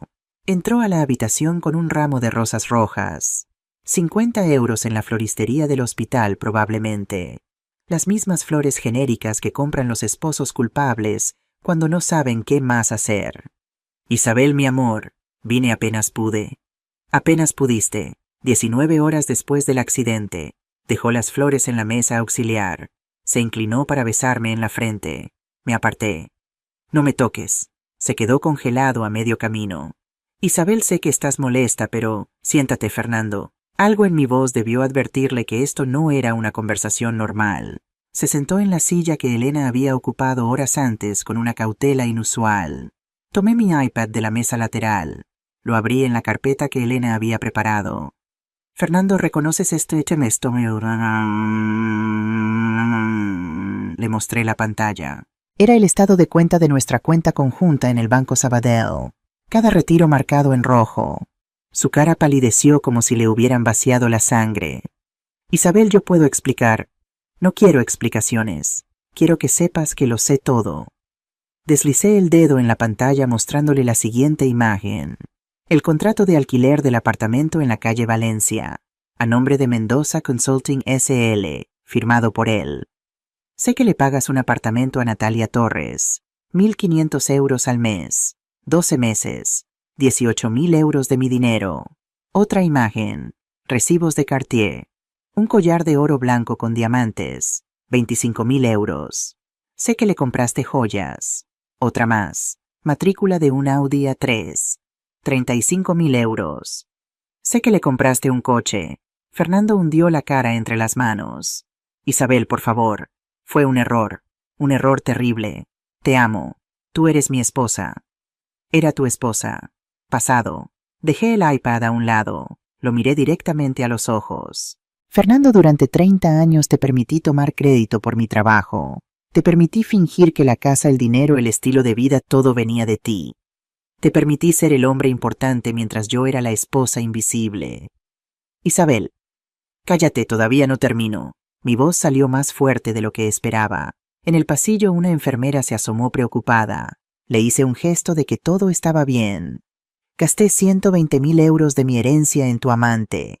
Dinero que mi padre ganó salvando vidas. Dinero que yo multipliqué dirigiendo el hospital que tú ni siquiera sabías que yo dirigía. Fernando levantó la vista confundido. ¿Qué hospital? Y ahí estaba, 30 años casado conmigo, y no sabía quién era yo realmente. Este hospital, Fernando, el Hospital Clinic St. Joan, yo soy la dueña, yo heredé todo de mi padre, yo he sido la directora ejecutiva durante 25 años. Su boca se abrió, pero no salió ningún sonido. Tu despacho de abogados gana 40.000 euros al año si tienes suerte. Cada euro que hemos gastado en estos 30 años salió de mi patrimonio. La casa de Sarriá mía. Las vacaciones en Cadaqués mías. El Mercedes que conduces mío. Todo, Fernando. Todo era mío y tú lo sabías. Yo pensé que compartíamos. No, tú fingías que era tuyo. Y yo te dejé porque fui una tonta que confundió amor con invisibilidad. Me incorporé más en la cama ignorando el dolor. Pero eso se acabó. Elena ya bloqueó todas las cuentas. Ya no tienes acceso a mi dinero. El divorcio está en proceso. Tienes 30 días para salir de mi casa. Después de eso llamaré a la policía. Fernando se puso de pie bruscamente. No puedes hacer esto. Soy tu esposo. Tengo derechos. Lee el acuerdo prenupcial que firmaste hace 30 años, Fernando. Tú insististe en firmarlo. ¿Recuerdas? Porque no querías que la gente pensara que te casabas por dinero. La ironía era deliciosa. Ese acuerdo dice claramente que todo lo que yo heredé permanece como propiedad exclusiva mía. Tú no tienes derecho a nada. Se acercó a mí con esa expresión que usaba cuando quería parecer vulnerable. Isabel, por favor, podemos ir a terapia. Podemos arreglar esto. 30 años de matrimonio. 30 años de mentiras. 30 años siendo invisible. 30 años creyendo que era tu socia cuando solo era tu financiera. Vas a terminar sola. Ahí estaba, la amenaza, el último recurso del hombre desesperado. Ya estoy sola, Fernando. La diferencia es que ahora lo acepto. Caminó hacia la puerta. Se detuvo en el umbral. Cuando salgas de aquí y no tengas a nadie vas a arrepentirte. Lo dudo, pero si me arrepiento será con dignidad, que es más de lo que he tenido en 30 años. Salió. La puerta se cerró con un golpe seco. Me recosté en las almohadas, el corazón latiendo fuerte, las manos temblando. Pero no de miedo, de libertad. El teléfono sonó 2 horas después. Sabía que sería Diego. Elena había programado las notificaciones bancarias para que llegaran a las 3 de la tarde exactamente. Contesté al tercer timbrazo. Mamá. Su voz sonaba diferente, alterada, casi frenética. Diego. ¿Qué coño has hecho? El lenguaje me sorprendió. Diego nunca hablaba así. Sofía no lo permitía. Los hombres educados no dicen groserías, solía decir. Hola, hijo. Me da gusto saber que estás vivo. Ya van 20 horas desde mi accidente. Casi muero, por cierto, pero seguro el cumpleaños de tu suegra estuvo increíble. Mamá, no es momento ¿para qué, Diego? Para sarcasmo, para honestidad, para decir las cosas como son. Mis tarjetas no funcionan. Intenté pagar en el Corte Inglés y me la rechazaron. ¿Tienes idea de la vergüenza? Sofía estaba conmigo. Llamé al banco y dijeron que la cuenta fue cancelada por la titular. Así es. ¿Por qué? Estás loca. Me reí. Me dolieron las costillas, pero no pude evitarlo. Loca no, Diego. Por primera vez en 30 años estoy cuerda. Mamá, no entiendo qué. Fui al Porsche esta mañana y había una grúa llevándoselo. El oficial de la Guardia Urbana dijo que el vehículo fue reportado como no autorizado. ¿Tú hiciste eso? Sí. ¿Por qué? Ese es mi coche. No, Diego, ese es mi coche. Está a mi nombre. Yo pagué los 65.000 euros que costó. Tú solo lo conducías. Con mi permiso. Permiso que ahora retiro. Silencio del otro lado. Podía escuchar su respiración acelerada. Necesito que vengas al hospital, dije finalmente. Necesitamos hablar. Ahora no puedo. Tengo que solucionar esto con el banco. Diego Mendoza Soler. Usé su nombre completo. Su nombre de nacimiento antes de que Fernando lo convenciera de usar solo Mendoza porque sonaba más profesional. Si no estás aquí en 2 horas, vas a descubrir que el coche y las tarjetas son lo menos que vas a perder. ¿Me estás amenazando, Ey? No, te estoy informando. 2 horas. Colgué. Diego llegó exactamente 1 hora y 40 minutos después. Sofía venía con él. Ella entró primero con ese andar de modelo que había perfeccionado. Llevaba un vestido Massimo Dutti, ya no podía permitirse Chanel sin mi dinero, y tacones que hacían eco en el piso de linóleo del hospital. Señora Isabel, esto es un abuso. Ni siquiera un ¿cómo está?, ni un lamento su accidente. Siéntense. Diego parecía haber envejecido 10 años en 2 días. Tenía ojeras profundas, el traje arrugado, ese brillo de privilegio que siempre había tenido en los ojos se había apagado. Se sentaron en las 2 sillas junto a mi cama. Diego, empecé mirándolo directamente. El doctor Javier Cortés te llamó anteayer. ¿Recuerdas que te dijo? Mamá, había mucha gente. Estaba confundido. Te dijo que yo había tenido un accidente grave, que necesitaba cirugía de emergencia o podía morir. ¿Recuerdas qué respondiste? Sofía intervino. Señora, Diego estaba en una situación difícil. Era el cumpleaños de mi madre. Habían 200 invitados. No te estoy hablando a ti, Sofía. Le estoy hablando a mi hijo. Me volví hacia Diego. Dijiste, estoy en el aniversario de mi suegra. Si mi madre muere, avíseme después. Diego palideció. Yo no recuerdo haber dicho exactamente. El doctor Cortés lo grabó. Todas las llamadas de urgencias médicas se graban en este hospital. ¿Quieres que lo pongamos? Era mentira, pero necesitaba ver su reacción. No. No es necesario. Elegiste un pastel de cumpleaños sobre mi vida, como si yo fuera una cita dental que se puede reprogramar, un trámite molesto, algo que puede esperar. Mamá, lo siento yo. ¿Sabes quién pagó ese cumpleaños de 200 invitados, Diego? Silencio. Yo le presté a tu suegro 50.000 euros el año pasado para remodelar su restaurante en Granada, dinero que todavía no me ha devuelto, por cierto. Sofía se removió incómoda en su silla. El vestido que llevaba Sofía esa noche, ese Valentino de 2.000 euros. Yo lo pagué. Me lo cobró como regalo de cumpleaños para tu nuera. El vino que sirvieron Chateau Margaux del 2005, 500 euros la botella. Yo se lo regalé a tu suegro para su colección. Hasta la orquesta que tocó los rumberos de Cataluña, 3.000 euros. Yo los contraté como regalo para Beatriz. Miré a ambos. Así que técnicamente, Diego, preferiste mi propia fiesta sobre mi vida. La ironía era tan perfecta que casi dolía. Diego bajó la mirada. Sofía cruzó los brazos. Señora Isabel, todo esto es muy dramático, pero ¿qué tiene que ver con cancelar las tarjetas de crédito? Nosotros tenemos gastos. Mateo tiene que comer. No puede castigarnos así. Ahí estaba, la verdadera Sofía, sin máscaras. Sofía, ¿sabes quién soy yo? Ella parpadeó confundida. Es la madre de Diego. Soy Isabel Soler Vidal, dueña del Hospital Clínic Saint-Joan, heredera del imperio médico de mi padre. Directora ejecutiva de un hospital con ingresos anuales de 40 millones de euros. Los ojos de Sofía se abrieron como platos. Durante 30 años he pagado cada euro de la vida de Diego. Su colegio suizo 18.000 euros al año durante 12 años. Su universidad en ESADE 60.000 por el MBA. Su boda 120.000 euros. Me volví hacia Diego. Tu apartamento en Sant Gervasi. Yo pagué el depósito de 50.000 euros. Yo pagué la cocina alemana de 30.000. Yo pago la comunidad de gastos 800 euros al mes. Tu trabajo en el despacho de tu padre.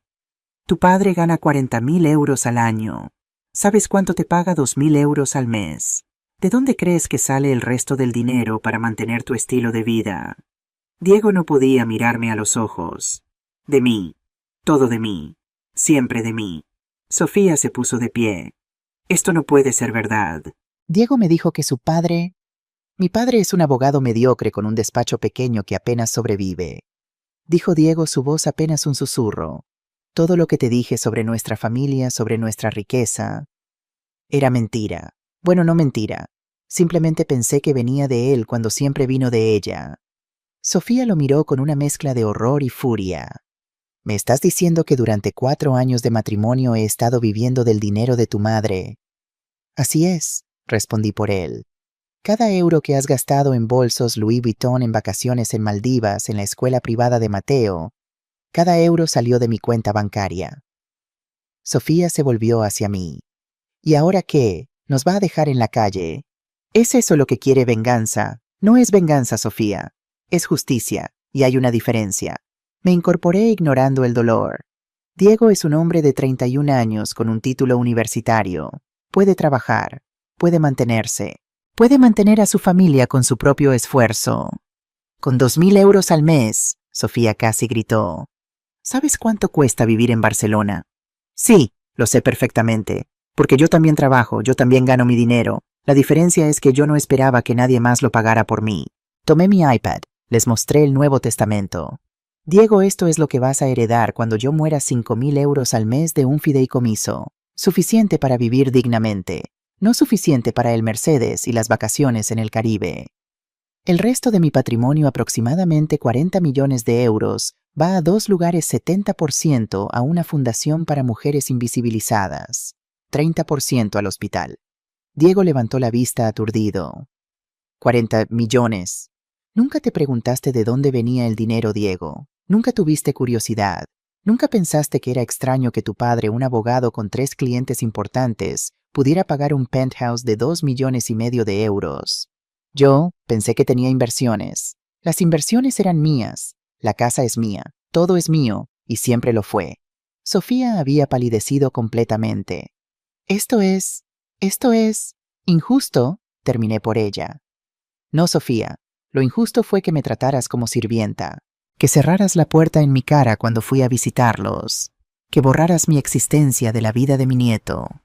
Lo injusto fue que Diego eligiera tu cumpleaños de madre sobre mi vida. Lo que estoy haciendo ahora es simplemente dejar de financiar mi propia invisibilidad. Diego finalmente habló, su voz quebrada. Mamá, yo no sabía. Nunca supe que tú... Porque nunca preguntaste. Porque te convenía no saber. Porque era más fácil vivir en la mentira que enfrentar la verdad. Me recosté en las almohadas agotada. Ahora los dos tienen una decisión que tomar. Pueden seguir viviendo como han vivido, esperando que yo los rescate, o pueden empezar a construir sus propias vidas. Pero esto es cruel, empezó Sofía. No, cruel fue escuchar a mi hijo decir que mi muerte podía esperar. Esto es simplemente consecuencias. Sofía agarró su bolso Prada, también pagado por mí, y salió de la habitación sin decir palabra. Diego se quedó sentado mirando sus manos. Mamá, yo... no sé qué decir. No hay nada que decir. Solo hay cosas que hacer. Y eso depende de ti. Se levantó lentamente. ¿Alguna vez vas a perdonarme? La pregunta me partió el corazón, porque a pesar de todo, a pesar del dolor y la traición, seguía siendo mi hijo. No lo sé, Diego.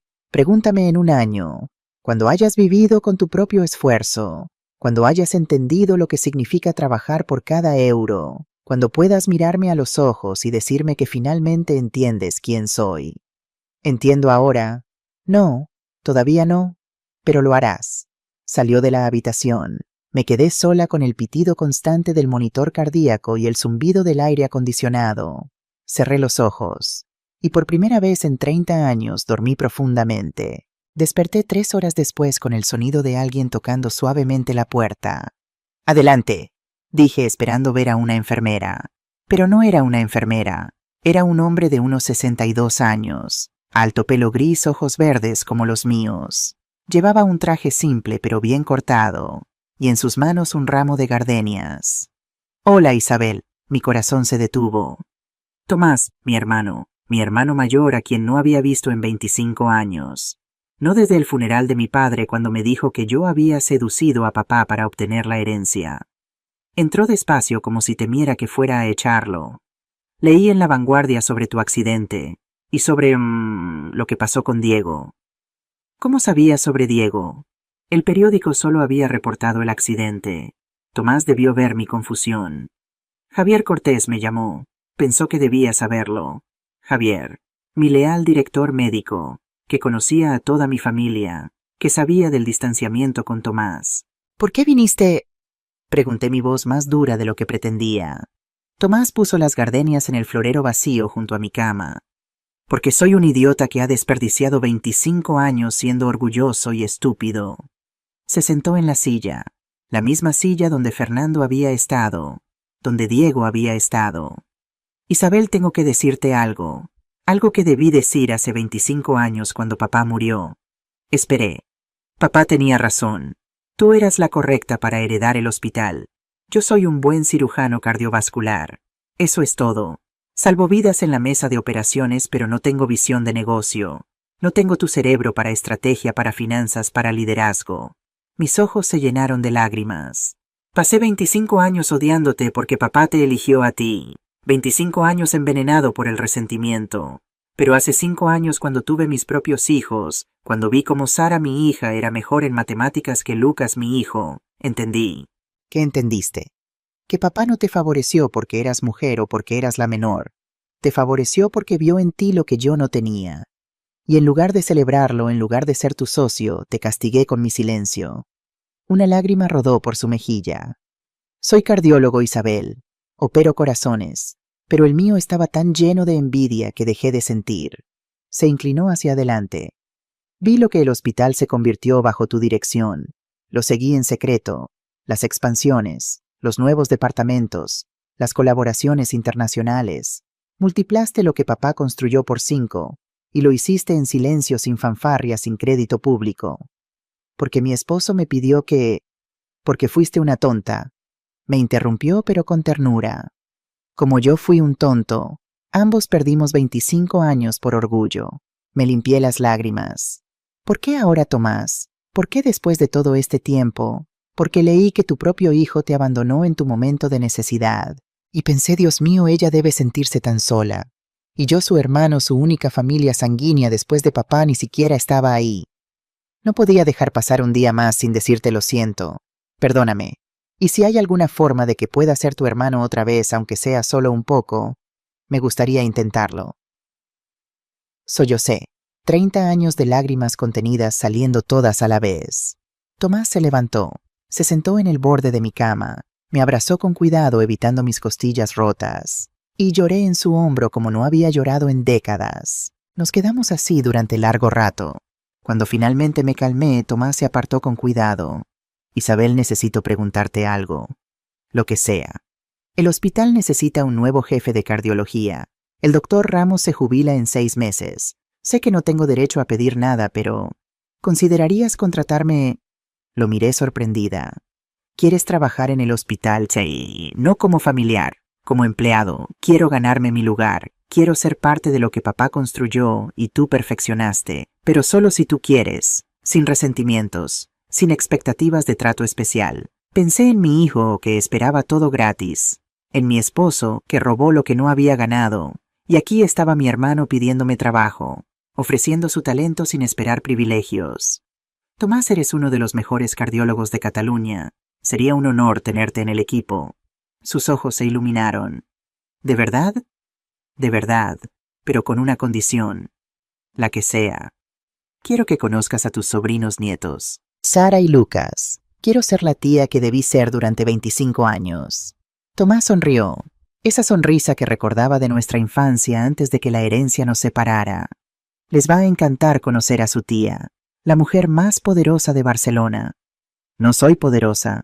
Sí lo eres, solo que durante 30 años fingiste no serlo.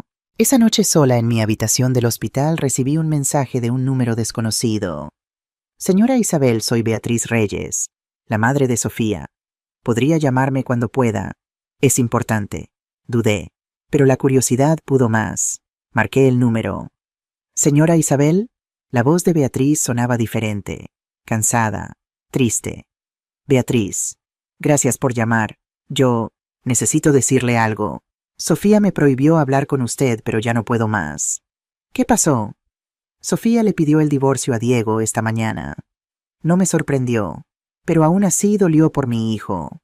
Dijo que no se casó para vivir en un apartamento de 60 metros cuadrados, que ella merece más que un hombre en bancarrota.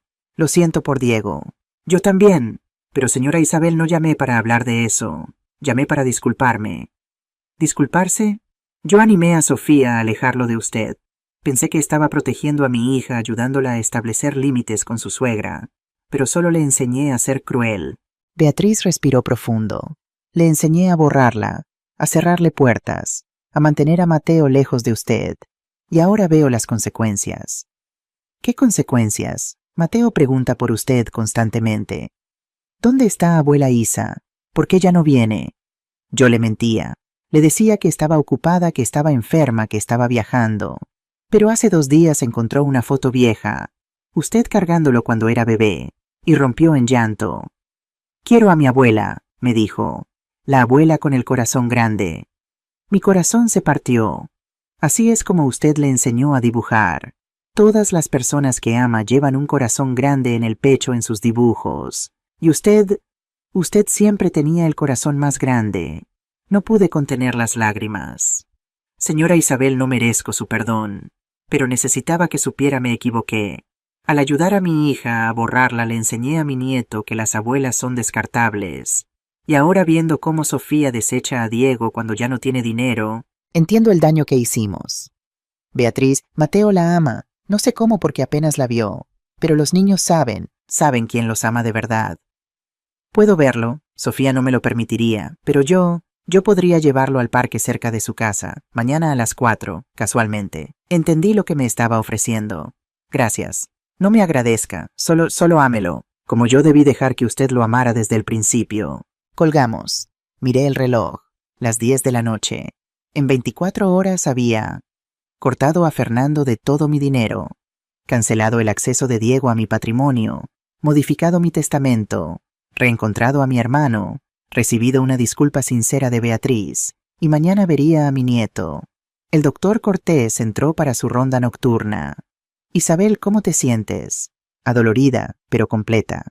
Bien, porque mañana te doy de alta si todo sigue bien. Perfecto. Vas a estar sola en casa. Pensé en mi casa de Sarriá, grande, vacía, silenciosa, pero ya no me daba miedo.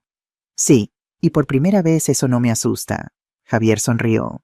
Tu padre estaría muy orgulloso, Isabel. Eso espero, Javier. Eso espero. Salí del hospital al mediodía del día siguiente. El doctor Cortés insistió en que tomara un taxi, pero yo conduje mi propio Mercedes. Necesitaba sentir el control del volante entre mis manos, recordar que podía moverme libremente por mi ciudad. Barcelona brillaba bajo el sol de noviembre, esa luz dorada que hace que todo parezca una pintura impresionista. Conduje despacio por Paseo de Gracia, observando a la gente en las terrazas de los cafés, viviendo sus vidas normales. Llegué a casa a la 1. La casa estaba en silencio. Fernando había empacado algunas cosas, podía ver los espacios vacíos en el armario, pero la mayoría de sus pertenencias seguían ahí. Tendría que enviar a alguien a empacar todo y enviárselo. Pero eso podía esperar. Me cambié de ropa con cuidado. Cada movimiento dolía. Las costillas rotas me recordaban que estaba viva, que había sobrevivido más que un accidente de coche. Me puse unos pantalones de lino beige, una blusa blanca simple, zapatos cómodos. Me recogí el pelo. Me miré en el espejo. La mujer que me devolvía la mirada era diferente. Más delgada sí. Tenía moretones que se asomaban por el cuello de la blusa. Pero sus ojos brillaban con algo que no había visto en décadas. Determinación. A las 3:30 salí hacia el parque de la Ciutadella. El parque donde solía llevar a Diego cuando era niño. Donde le enseñé a andar en bicicleta. Donde celebramos su 5º cumpleaños con una piñata que él mismo eligió. Aparqué cerca de la fuente monumental. Caminé despacio, cada paso doliendo pero valiendo la pena. Los vi junto al lago artificial. Beatriz sentada en un banco y Mateo corriendo tras las palomas con esa energía infinita que tienen los niños de 3 años.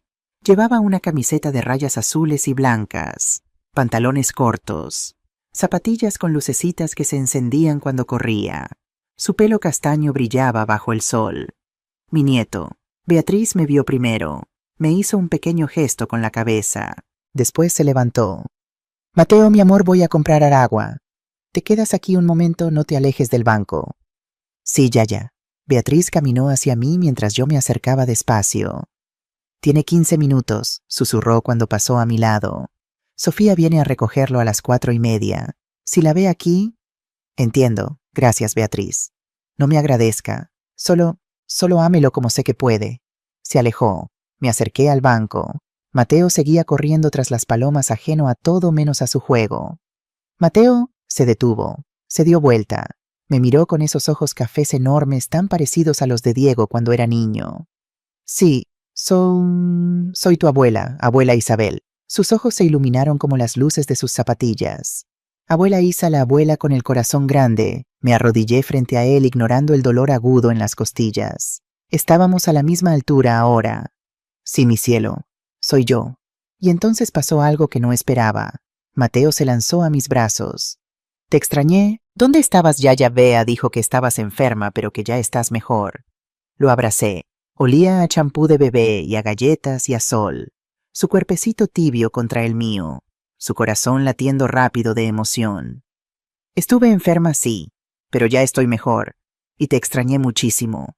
Se apartó, me miró con seriedad. Mamá dice que estás muy ocupada, que las abuelas ocupadas no tienen tiempo para niños. El dolor que sentí no fue físico. Tu mamá se equivoca. Nunca estoy demasiado ocupada para ti. ¿Me quieres? La pregunta tan simple, tan directa, tan devastadora. Te amo más que a nada en el mundo. Sonrió. Esa sonrisa sin dientes que tienen los niños pequeños. Yo también te amo. Hice un dibujo de ti en el kinder. La señora Ana dijo que era muy bonito. ¿Sí? ¿De qué era aquí? De ti con un corazón grande, porque tú me enseñaste que las personas que amamos tienen corazones grandes.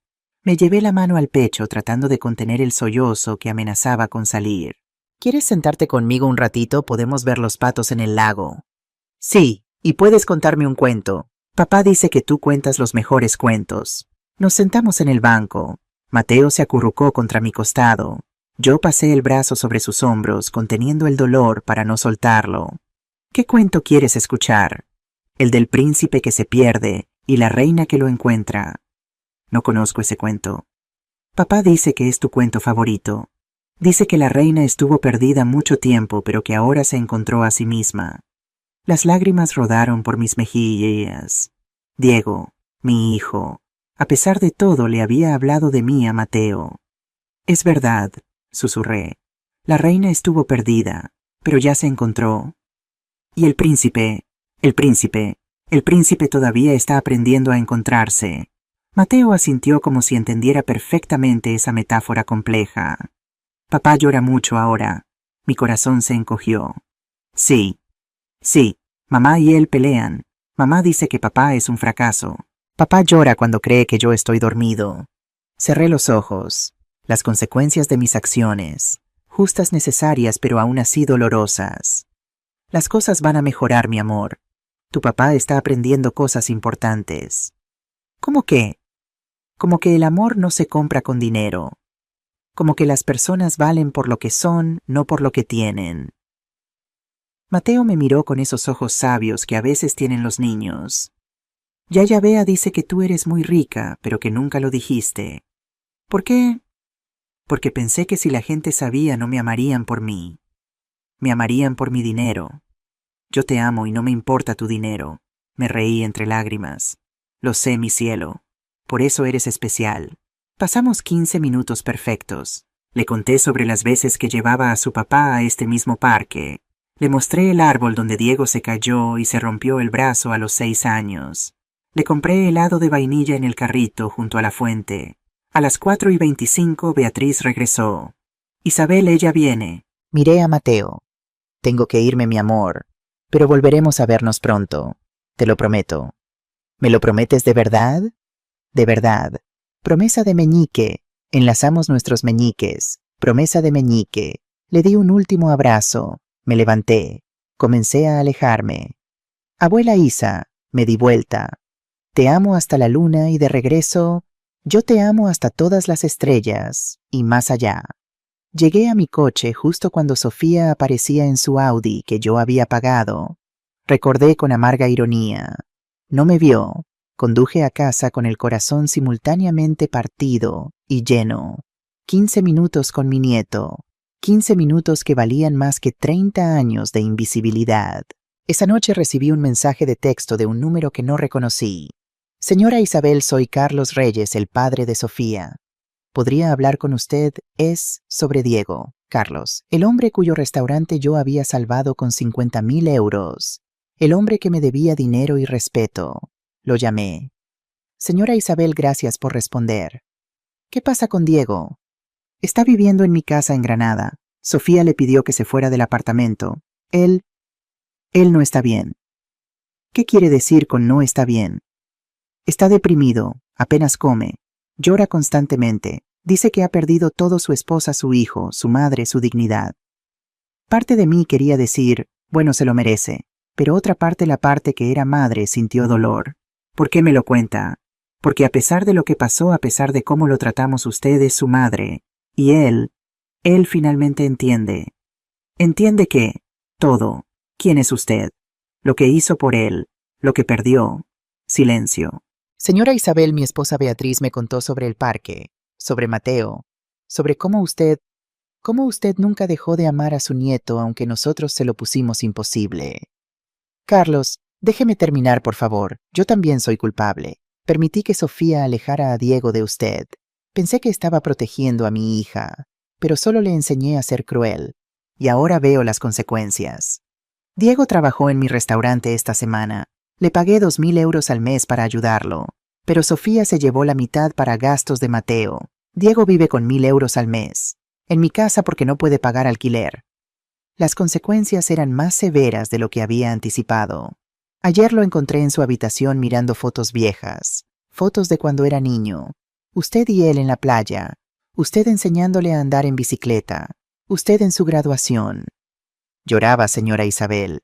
Lloraba como no he visto a un hombre llorar. Decía, la perdí para siempre. Mi corazón se partió un poco más. ¿Qué quiere que haga Carlos? No sé, solo pensé que debía saberlo, que su hijo finalmente entiende lo que perdió, y que aunque no lo merezca la ama, siempre la ha amado, solo que era demasiado ciego, demasiado mimado, demasiado estúpido para verlo. Colgamos. Me senté en mi sala en la casa que ahora habitaba sola, rodeada de lujo que de repente parecía vacío. Diego sufría, como debía sufrir. Las consecuencias eran justas. Pero ¿hasta cuándo? Cuando el castigo se convertía en crueldad, no tenía respuesta. 2 días después recibí una llamada del Hospital del Mar. Señora Isabel Soler, sí. Habla la doctora Mercé Vidal. Su ex esposo Fernando Mendoza ha sido ingresado en nuestro servicio de urgencias. Nos dio su nombre como contacto de emergencia. El corazón me dio un vuelco. ¿Qué le pasó? Tiene neumonía severa, pero durante los exámenes descubrimos algo más. Cáncer de pulmón etapa 3. Muy avanzado. El mundo se detuvo. Cáncer, sí señora, parece que ha estado fumando en secreto durante años. Los pulmones están muy comprometidos. Necesitamos iniciar quimioterapia inmediatamente, pero él dice que no tiene seguro médico privado. Su póliza fue cancelada. Por mí, yo había cancelado su seguro cuando bloqueé sus accesos. Está preguntando por usted. Dice que necesita hablar con usted urgentemente. Dudé. Fernando, el hombre que me había robado, traicionado, humillado durante años. Pero también el padre de mi hijo. El hombre con quien compartí 30 años de mi vida. Voy para allá. Llegué al Hospital del Mar 40 minutos después. Fernando estaba en una habitación compartida en el ala pública. No había habitación privada para él ahora. Lo vi antes de que él me viera. Había envejecido 10 años en una semana. El cabello gris, la piel amarillenta, los ojos hundidos. Conectado a un suero y un monitor de oxígeno. Isabel, su voz era apenas un susurro. Me senté en la silla junto a su cama. La doctora me dijo, cáncer. 2 años fumando a escondidas, después del trabajo en el balcón del apartamento de Natalia. Por supuesto, otra mentira más. Los doctores dicen que con quimioterapia puedo tener 2, tal vez 3 años más. Sin ella, 6 meses. ¿Y Natalia? Una risa amarga salió de su garganta convirtiéndose en tos. Natalia desapareció cuando le dije que estaba enfermo y sin dinero. Cambió su número. Se mudó. 26 años y sabe cuándo cortar sus pérdidas. No sentí satisfacción, solo tristeza. ¿Qué quieres de mí, Fernando? Nada. No merezco nada. Entonces, ¿por qué pediste que te llamaran? Me miró con esos ojos que alguna vez amé. Para decirte que lo siento, de verdad. No por el dinero, no por el cáncer, sino por todos esos años que te hice invisible. Cuando te conocí, Isabel, tú brillabas. Habías terminado economía con las mejores notas de tu generación. Estabas dirigiendo el hospital a los 28 años. Eras magnífica. Y yo, un abogado mediocre de una familia sin dinero, me casé contigo. Y en lugar de celebrar tu éxito, lo temí.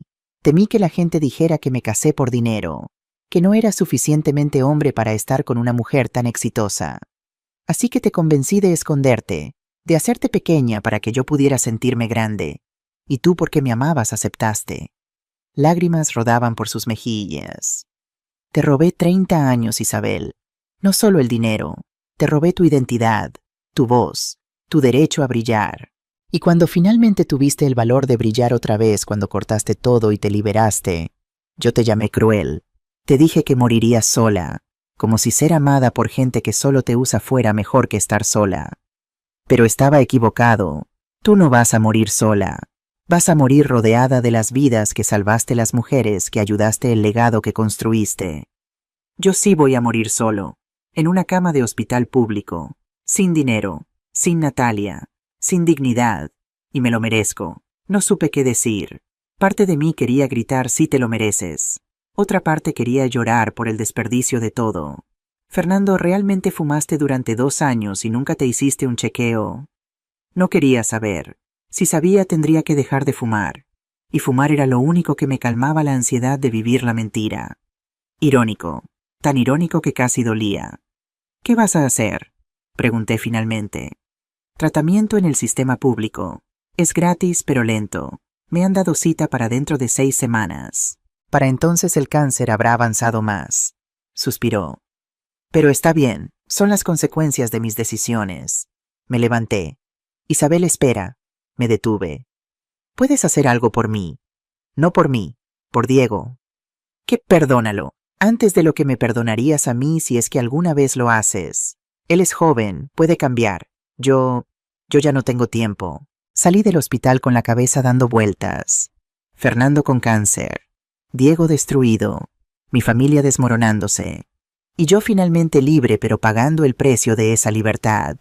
Las consecuencias son justas, me recordé. Son necesarias, pero aún duelen. Una semana después, la periodista Carla Simón de La Vanguardia vino a mi casa para la entrevista. Era una mujer de unos 40 años, inteligente, con esa mirada aguda que tienen los buenos periodistas. Nos sentamos en mi sala. Ella preparó su grabadora. Yo preparé té. Señora Soler, gracias por acceder a esta entrevista. Usted ha sido un misterio en Barcelona durante décadas. La heredera invisible del imperio médico Soler. Llámame Isabel, por favor. Isabel, entonces, ¿por qué ahora? ¿Por qué después de 30 años decides hablar públicamente? Respiré profundo. Porque ya me cansé de ser invisible. Porque hay millones de mujeres como yo que han construido imperios en silencio, que han sostenido familias sin crédito, que han desaparecido para que otros brillen. Y quiero que sepan que no tienen que hacerlo, que pueden tener éxito y voz, que pueden brillar sin pedir permiso. Carla tomó notas. Es verdad que tu hijo te abandonó durante una emergencia médica. No esperaba que fuera tan directa. Sí, tuve un accidente de coche. El doctor llamó a mi hijo para autorizar una cirugía de emergencia. Él estaba en una fiesta. Me dijo al doctor que si yo moría le avisara después. Carla dejó de escribir horrorizada. Dios mío. Esa fue mi epifanía. El momento en que entendí que había criado a un hijo que me veía como un recurso, no como una persona. ¿Y qué hiciste? Corté todo el dinero, las tarjetas de crédito, el acceso a cuentas, el coche, todo lo que él creía que era suyo, pero que siempre fue mío. Eso suena duro. No, duro fue escuchar a mi hijo decir que mi muerte podía esperar. Lo que yo hice fueron simplemente consecuencias. La entrevista duró 2 horas. Le conté todo, mi herencia, cómo Fernando me convenció de ocultarme, cómo Diego creció sin saber quién era yo realmente, el abandono, la traición de Fernando, las decisiones que tomé. Y le hablé de mi nueva fundación. Fundación Isabel Soler para Mujeres Invisibilizadas. Vamos a ofrecer apoyo legal, médico y financiero a mujeres que han dado todo y recibido nada. Mujeres en situaciones de abuso económico. Mujeres que necesitan divorciarse pero no tienen recursos. Mujeres que han sido borradas de sus propias vidas. Suena personal. Lo es, porque yo fui una de ellas.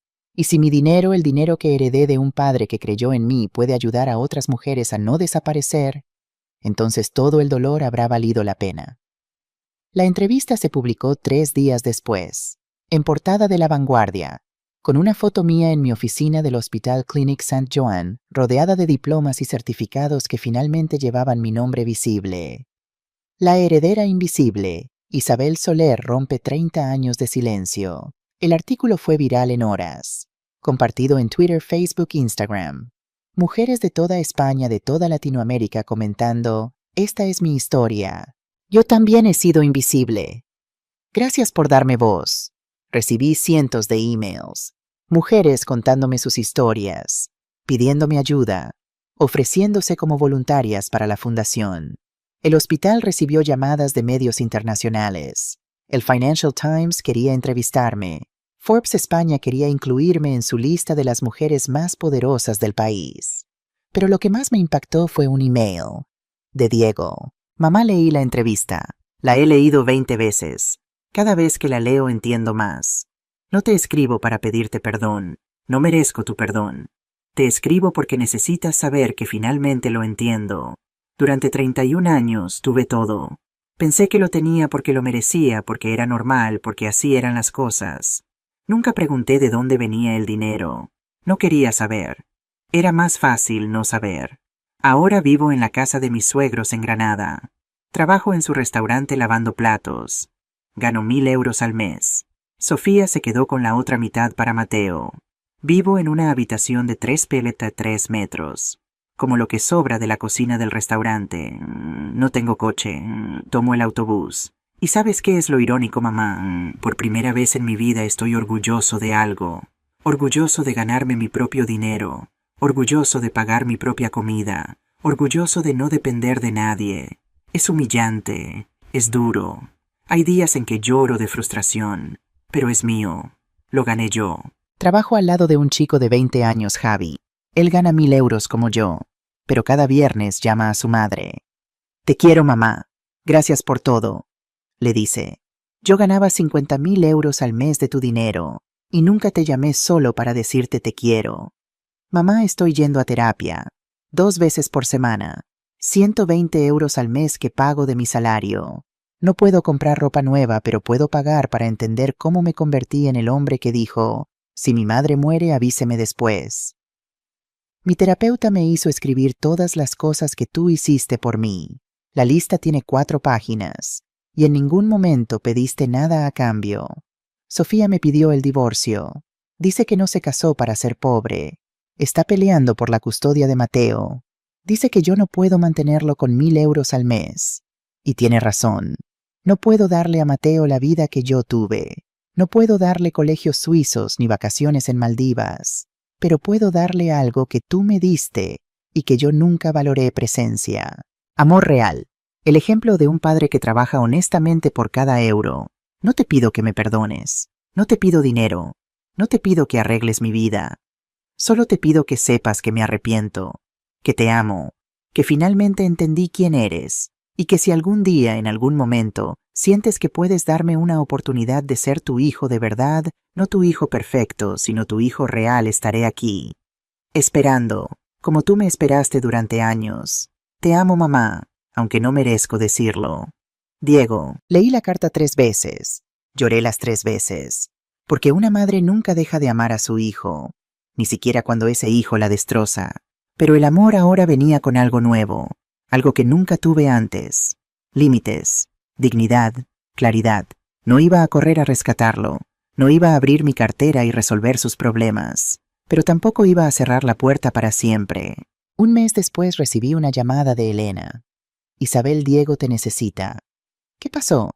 Sofía está peleando la custodia de Mateo. Quiere custodia completa. Dice que Diego es inestable, que no puede mantener al niño, que es un mal ejemplo. ¿Y qué quiere Diego de mí? Testificar, como testigo de carácter. Dice que si tú le crees que puede ser buen padre el juez, también lo creerá. Elena, él me abandonó cuando estaba muriendo. Lo sé, y tiene que vivir con eso. Pero Isabel, Mateo te ama. ¿Vas a dejar que Sofía se lo lleve completamente? Sofía, que ya te quitó 2 años de ser abuela. Tenía razón. ¿Cuándo es el juicio? En 2 semanas. La sala del juzgado de familia de Barcelona era pequeña, casi claustrofóbica. Diego estaba sentado con su abogada, una mujer joven que trabajaba pro bono a través de mi fundación, aunque Diego no lo sabía. Sofía estaba con su abogado privado, un hombre de traje de 3.000 euros. A su lado, Jorge Esteve, su nuevo prometido. CEO de una empresa de software. 38 años. Rico el juez, un hombre de unos 60 años, revisaba documentos. Señora Sofía Reyes, usted solicita custodia completa de Mateo Mendoza Reyes. ¿Cuáles son sus razones? El abogado de Sofía se levantó. Señoría, mi clienta puede ofrecer a Mateo todas las oportunidades. Una casa de 200 metros cuadrados en Pedralbes. Colegio internacional. Estabilidad económica. El señor Mendoza, en cambio, vive en casa de sus suegros. Gana 1.000 euros al mes. No puede ni siquiera pagar un apartamento. Diego bajó la mirada. Además, señoría, el señor Mendoza ha demostrado inestabilidad. Recientemente abandonó a su propia madre durante una emergencia médica. Esa falta de empatía es preocupante en un padre. El juez miró a Diego. Señor Mendoza, ¿es cierto que abandonó a su madre durante una emergencia? Diego se puso de pie temblando. Sí, señoría, es cierto, y es el mayor error de mi vida. Un error del que me voy a arrepentir hasta que muera. Pero he estado yendo a terapia. He estado trabajando en ser mejor persona, no por dinero, no por estatus, sino porque quiero que mi hijo tenga un padre del que pueda estar orgulloso. El juez asintió. Señora Reyes, usted tiene nuevos planes matrimoniales. ¿Cómo afectará eso a Mateo? Sofía se puso de pie. Jorge ama a Mateo como si fuera suyo. Le vamos a dar una familia estable, viajes, educación, todo lo que merece. ¿Y usted, señor Mendoza? Yo no puedo darle viajes lujosos, no puedo darle colegio suizo, pero puedo darle tiempo, presencia. Puedo enseñarle que el valor de una persona no está en su cuenta bancaria. El abogado de Diego se levantó. Señoría, solicito llamar a un testigo. Doña Isabel Soler Vidal. Toda la sala se movió. Sofía palideció. Diego levantó la vista sorprendido. Entré por la puerta lateral. Llevaba un traje Armani negro, el pelo recogido, aretes de perlas. Simple pero poderosa. Me senté en el estrado. El juez me miró con interés. Señora Soler, es un honor. He leído sobre su fundación. Un trabajo admirable. Gracias, señoría. ¿Cuál es su relación con el caso? Soy la madre de Diego Mendoza y la abuela de Mateo. Entiendo. ¿Qué puede decirnos sobre la capacidad de su hijo como padre? Respiré profundo. Hace un mes mi hijo cometió el peor error de su vida. Me abandonó cuando estaba muriendo. Eligió una fiesta sobre mi vida. Diego cerró los ojos, lágrimas rodando por sus mejillas. Pero desde entonces he observado su transformación. No desde lejos, desde muy cerca. Lo he visto trabajar 12 horas al día lavando platos. He visto sus manos agrietadas por el detergente. He visto sus extractos bancarios donde cada euro está contado. He visto cómo compra libros usados para Mateo en lugar de nuevos. Cómo cocina arroz simple porque es lo que puede pagar. Cómo llora cuando Mateo le pregunta por qué ya no tienen el coche grande. Pero también he visto cómo le lee cuentos hasta quedarse dormido en el sofá. Cómo le enseña que el amor no se compra. Cómo le dice, te quiero 20 veces al día. Miré al juez directamente. Mi nieto no necesita un apartamento de 200 metros cuadrados. Necesita un padre presente. Un padre que haya aprendido de la forma más dura posible que las personas no son descartables. Diego no puede darle a Mateo esquí en Suiza, pero puede enseñarle algo más valioso: que el dinero se acaba, que los coches se venden, pero que un padre que está ahí, que lucha, que trabaja honestamente, ese padre es para siempre. El juez tomó notas. Señora Soler, usted es una mujer muy rica. ¿Podría ayudar a su hijo económicamente? Podría, pero no voy a hacerlo. Sofía sonrió pensando que había ganado. Porque Diego necesita aprender a sostenerse solo, y lo está logrando. Está construyendo algo que el dinero no puede comprar dignidad.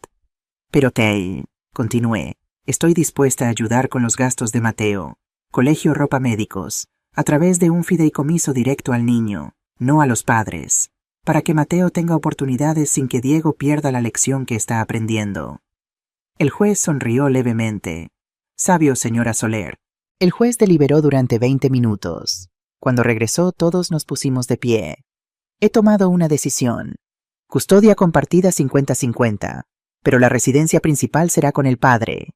Sofía se levantó furiosa. Esto es ridículo. Prefiere a un hombre en bancarrota sobre una madre que puede dar todo. El juez la miró severamente. Prefiero a un padre que demuestra amor real sobre privilegios materiales. El niño necesita estabilidad emocional más que esquí en los Alpes. Señora Reyes, usted tendrá fines de semana alternos y la mitad de las vacaciones, pero el hogar principal de Mateo será con su padre. Decisión final. Diego colapsó en su silla sollozando. Sofía salió de la sala arrastrando a Jorge con ella. El domingo por la mañana mi casa de Sarriá olía a café recién hecho y a las gardenias del jardín. Diego estaba en la cocina preparando paella. Todavía no le salía perfecta, pero había mejorado. Mateo jugaba en el jardín persiguiendo las mismas mariposas amarillas que Diego perseguía 30 años atrás. Tomás, mi hermano, leía el periódico en el patio. Su hija Sara llegaba en una hora para almorzar. La familia reconstruyéndose. Yo bebía café en mi taza de porcelana blanca. La misma taza de siempre.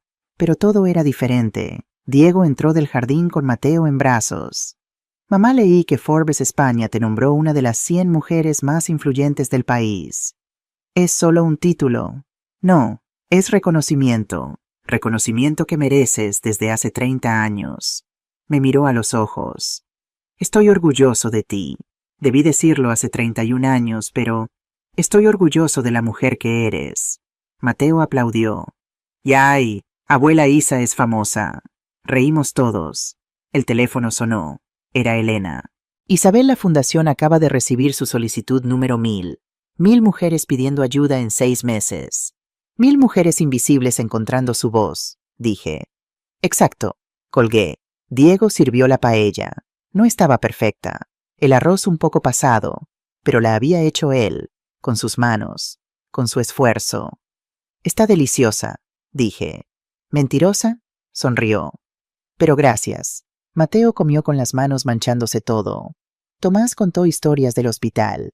Diego habló de su nuevo trabajo como gerente del restaurante Carlos, lo había promovido. Y yo simplemente existí.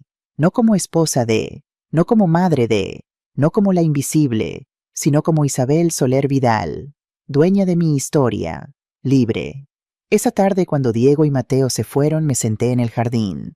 Saqué mi diario y escribí a todas las mujeres invisibles. Durante 30 años creí que el amor significaba desaparecer, que ser buena madre significaba sacrificarlo todo, que ser buena esposa significaba callar.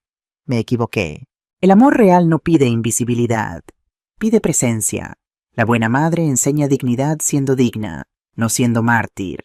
La buena esposa es socia, no sombra. Perdí 30 años, pero encontré algo más valioso: mi voz. Si estás leyendo esto y te sientes invisible, sepas esto. Tú eres suficiente. Tu trabajo importa.